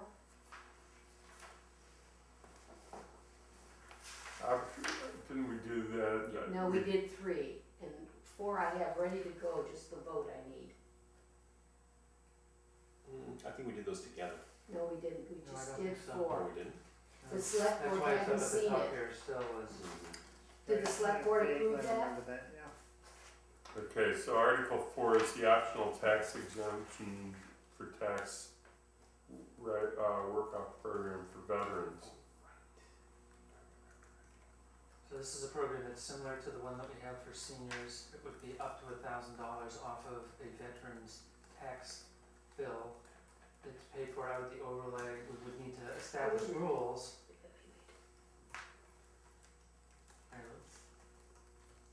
Or do I have the one that allows the treasurer to do something? Yeah, we can't say balances, but that we Yeah. I thought. But this was new this year, correct? This is new this year, Okay. a brand new piece of state legislation.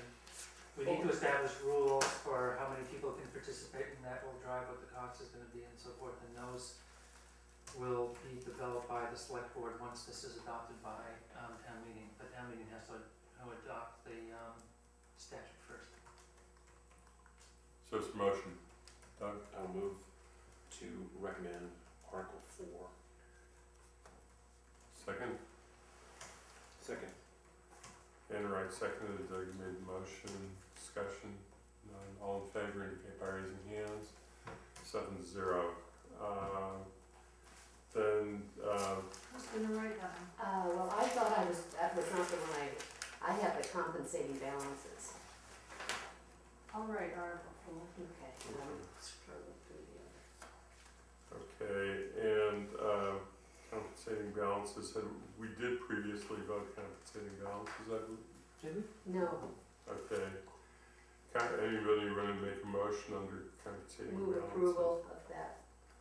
Okay, Second. so Mary Lou and Doug Slaughter recommend, all in favor? Okay, 7-0. Get that.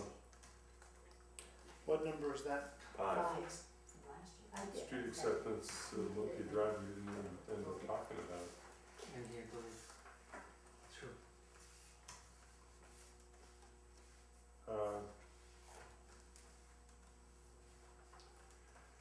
We've taken positions on the street acceptances on Olympia Drive previously.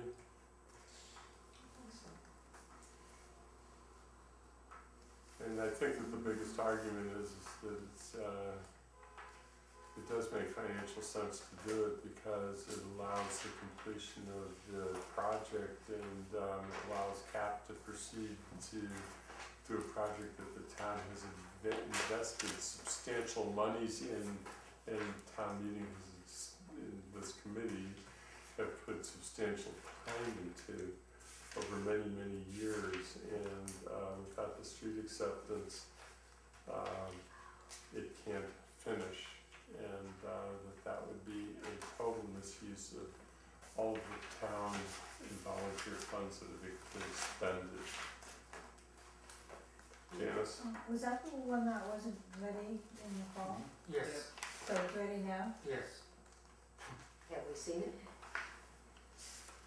It's in the, It's in the warrant. it's in the warrant. Looks good. And if I may, Yes. I'll go on a limb and move to recommend Article 6, acceptance will be right. What a man. That's bold. Oh, this is- Second, Second, okay. I'll join you. Where was that one? Article 6. We usually take those because chapter 90 funds come with them, the streets are new, it's a long time before it's a problem. And it makes the project function, which is Well, more important in this Yeah, case. the project's redoing the road, or else we'll have a good clean road. Yeah, that's the thing is that the way this is working is that the town takes the road from the university and the developer half rebuilds the road so that we're getting a brand new rebuilt road at the time as this process is a part of this whole deal. So That's why I went out on them. all in favor indicate by raising hands. So 7-0. Authority to take easements of Southeast Street. We haven't heard back from Guilford on that. I talked to him today. He was ready to move forward. I forget what the issue was last time, why we didn't move forward. Oh, Do you remember? awaiting CDBG decision to do it. Oh, whether it will be funded by CDBG, Yeah. and we won't know that until after a town meeting. Right. It's the same source of funds. Right. Did we officially defer to town meeting? No, we didn't to take a vote Okay. one way or the other. By the way, we need somebody who's going to write and speak on Olympia Drive. I Okay. volunteer, cause I always do. You always do roads. Volunteer. Drive. Yeah, Olympia Drive. And you get to say, this is the last time I intend ever to speak on this. I'm not gonna say that. Because You've said it before. This is a problem. Well, we can take it up next week, hopefully. Assuming we're going to meet next week, but we may not get it into our report on Article 8. I think we need to know that everything's in place before we take it up. Well, I think the only thing that's not in place is knowing whether in fact we're gonna get funding, and we won't know that. So, all right, let me figure out how we can deal with this. Let's keep moving. Okay. Here's our votes. We took no position on Eastman Lane.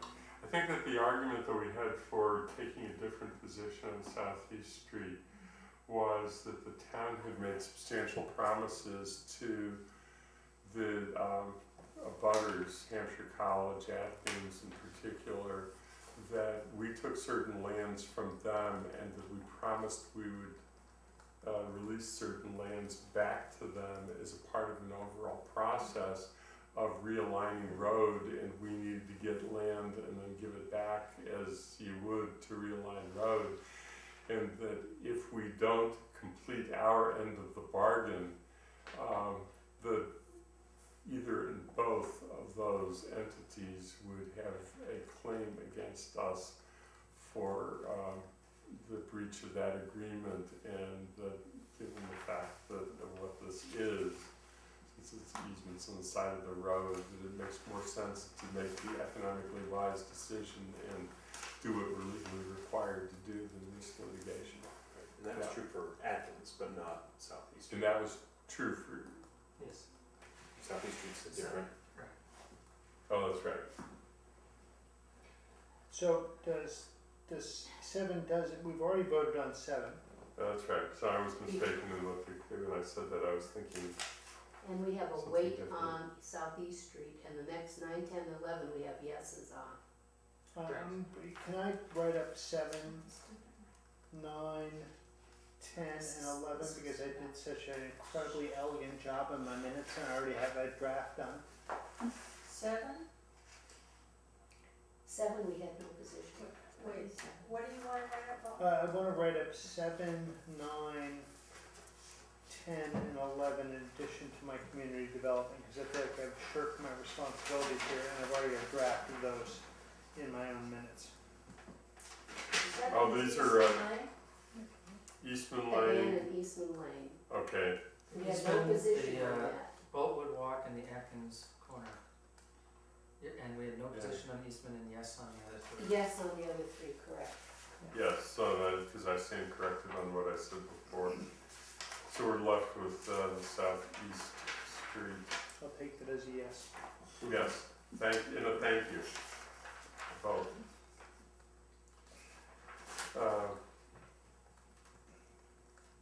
So can we take a position on 8 now? If not, I think we have to continue to postpone it, even if we postpone it to the first time at town meeting.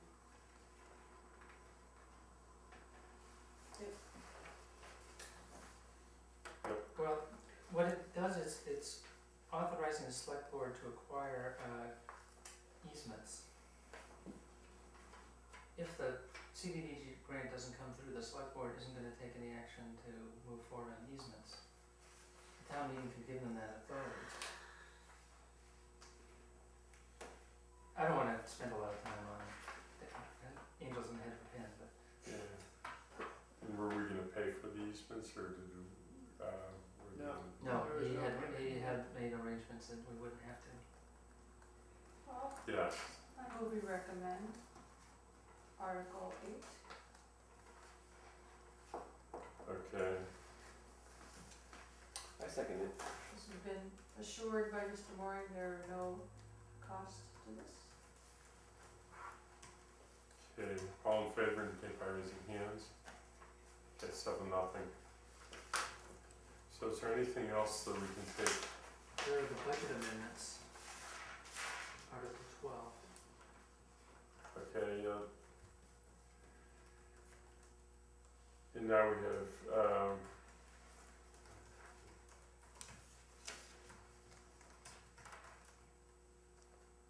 so, does anybody need Sandy to do a quick run through of what the, I just budget wanna, amendments I just are? wanna say one thing. A is a transfer of funds, in this case between debt and community services, specifically to fund veteran services. There's extra money in the debt line because we did a refunding of debt this year, and that saved us money. And when we sold the debt, it came in less than what we had. No, wait a minute. Yeah, we did a refunding, and that saved us money. There's $20,000 for short-term interest for bands that we didn't use. And there was one other that is escaping me right now, but I can find it. In any case, in the warrant, it says there's $43,000 to be transferred. Sonia came to me yesterday and said that some of that she didn't think could be transferred because it was reimbursement from the school department for one of our debt projects that she said we can't really transfer the reimbursement from the schools. It would screw up all of our financial reporting.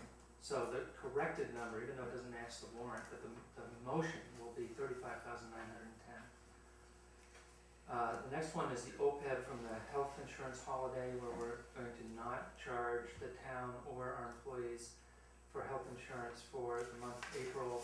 The town savings and the various, and it's divided in the warrant by town and enterprise funds and so forth.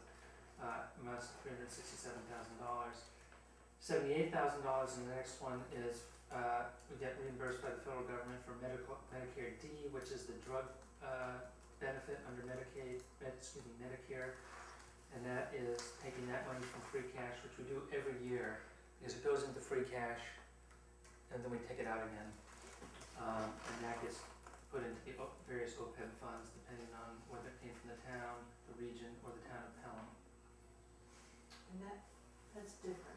In the past, we put it into the healthcare trust fund. In the past, we put it into the healthcare trust fund, but now we're putting it into OPEB. Would you speak one more time about the B part? I'm sorry. B, so we have a very large surplus in our health insurance trust fund.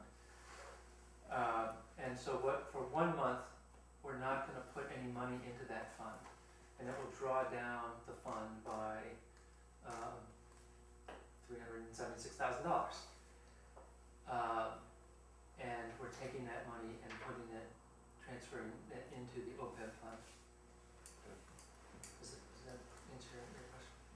taking budgeted money from, it was budgeted for health insurance, and instead of paying health insurance, because we don't need to, For, we're moving it to OPEB. and for how much was that we don't need? For 1 month's For worth. 1 month, Right. $376,000. We had an insurance recovery. Since the insurance recovery is over $20,000, we can't simply apply it to the bills. We have to go to town meeting to have it appropriated. This is when the roof leaked and ruined those big television sets in the town room. And then there's an overlay deficit. So we have an overlay account for when we have to give refunds to people on their taxes. For 2009, we gave more refunds than we had set aside in the overlay by the amount of $41,000. We have overlay surplus, which the assessors will declare next week at their meeting, of about $320,000. So we will use $41,000 of that to make up that deficit from 2009, which the state requires you to make up your deficit. We'd have to do it at next fall town meeting anyway if we didn't do it now. And the rest of that money will revert to free cash. And those are the budget amendments for FY13.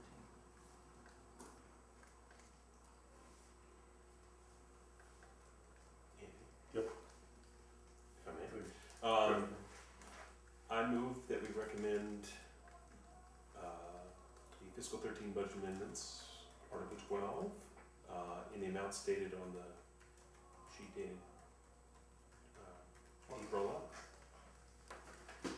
I second it.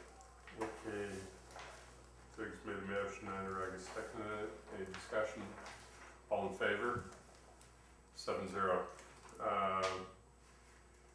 Regional lockup is the same assessment as last year, and same reasons we do it every year. Yep, and we voted that one, I think, already. No, I don't think we did. We did the retirement assistant, not the regional lockup. Okay.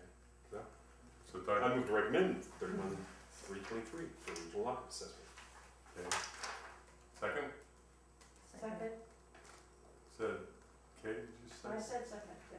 Yep, okay, Doug's made the motion, Kate seconded. Discussion? All in favor? 7-0. And so that takes us down to, we haven't done, we need to do reserve fund. Yep, the reserve fund and the JCPC. So we need to allocate, ask to allocate money to the reserve fund as we do every year. That's Article 17. Is your motion? Doug? I move that we recommend $100,000 for the reserve fund, Article 17. Second? Second. Okay, seconded. Discussion. All in favor? 7-0.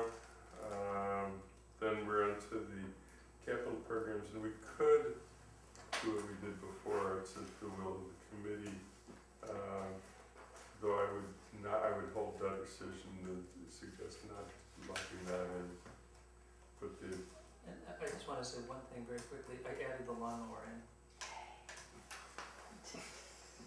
There was $14,000 unspent money up to the 7% that the committee was holding back to wait to see how the budget was going to balance.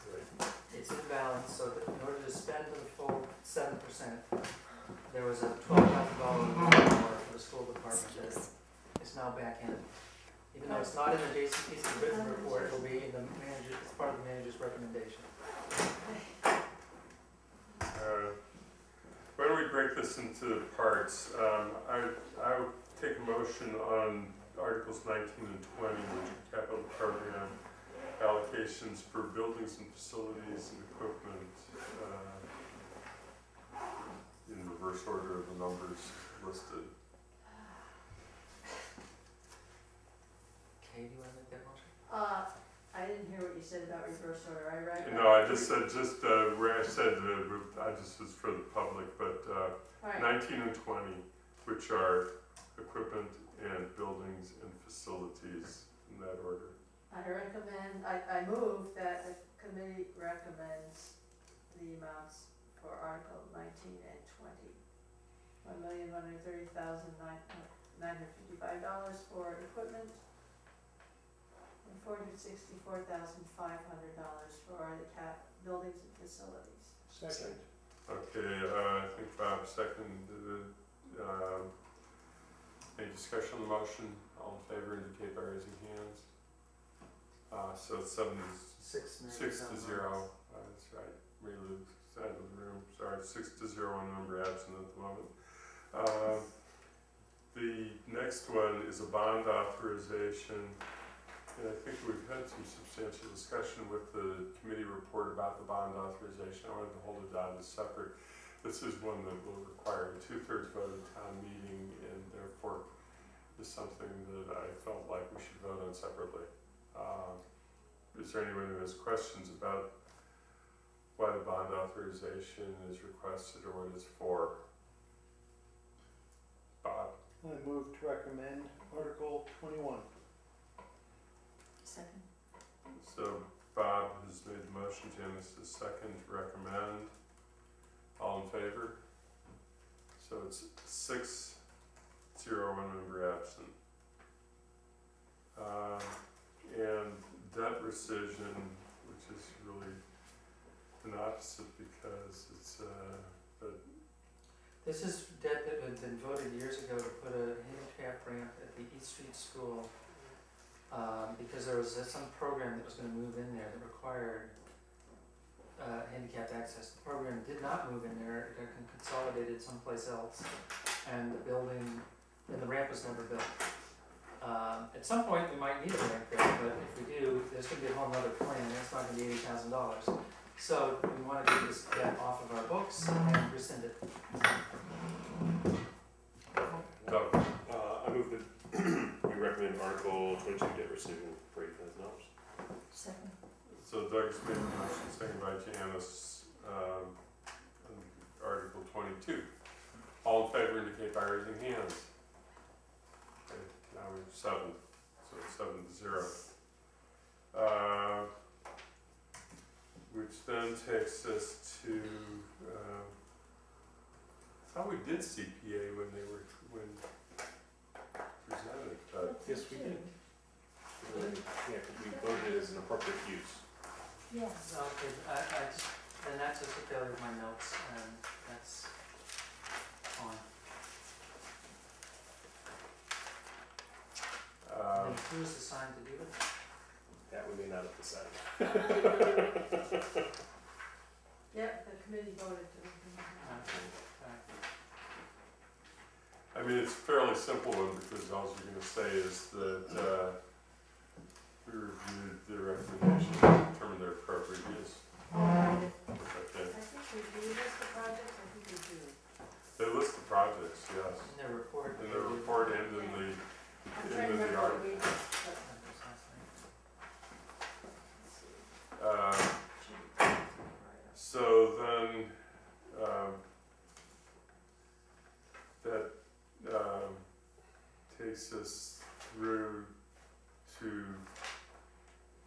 free cash and stabilization, which we usually defer to town meeting and vote at a later date when we get a sense as to the amount that we're going to have to transfer, though we do know that we're going to be having to transfer now.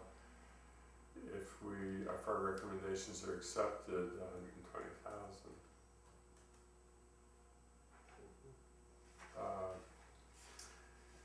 Do we need a motion to defer to town meeting? We did on a couple of others, so I can just note that we deferred them to town meeting. sorry. What did we just defer? We deferred Cash and stabilization fund resources. 27, 28. And previously we had agreed we were going to postpone 31, 32 because we were waiting to see what the planning committee did, issuing a planning committee report. And I think that really, so I'm not sure we can do anything more I thought we had planning committee on, did we take action on the other ones? 33, We 34? heard from them on 31, 32, 33, and 35 is in there. 4. That would be in, 34 and 35 that the planning committee hadn't met yet on. Right. So we didn't hear from we them. took a position on Article 30, I think maybe. and,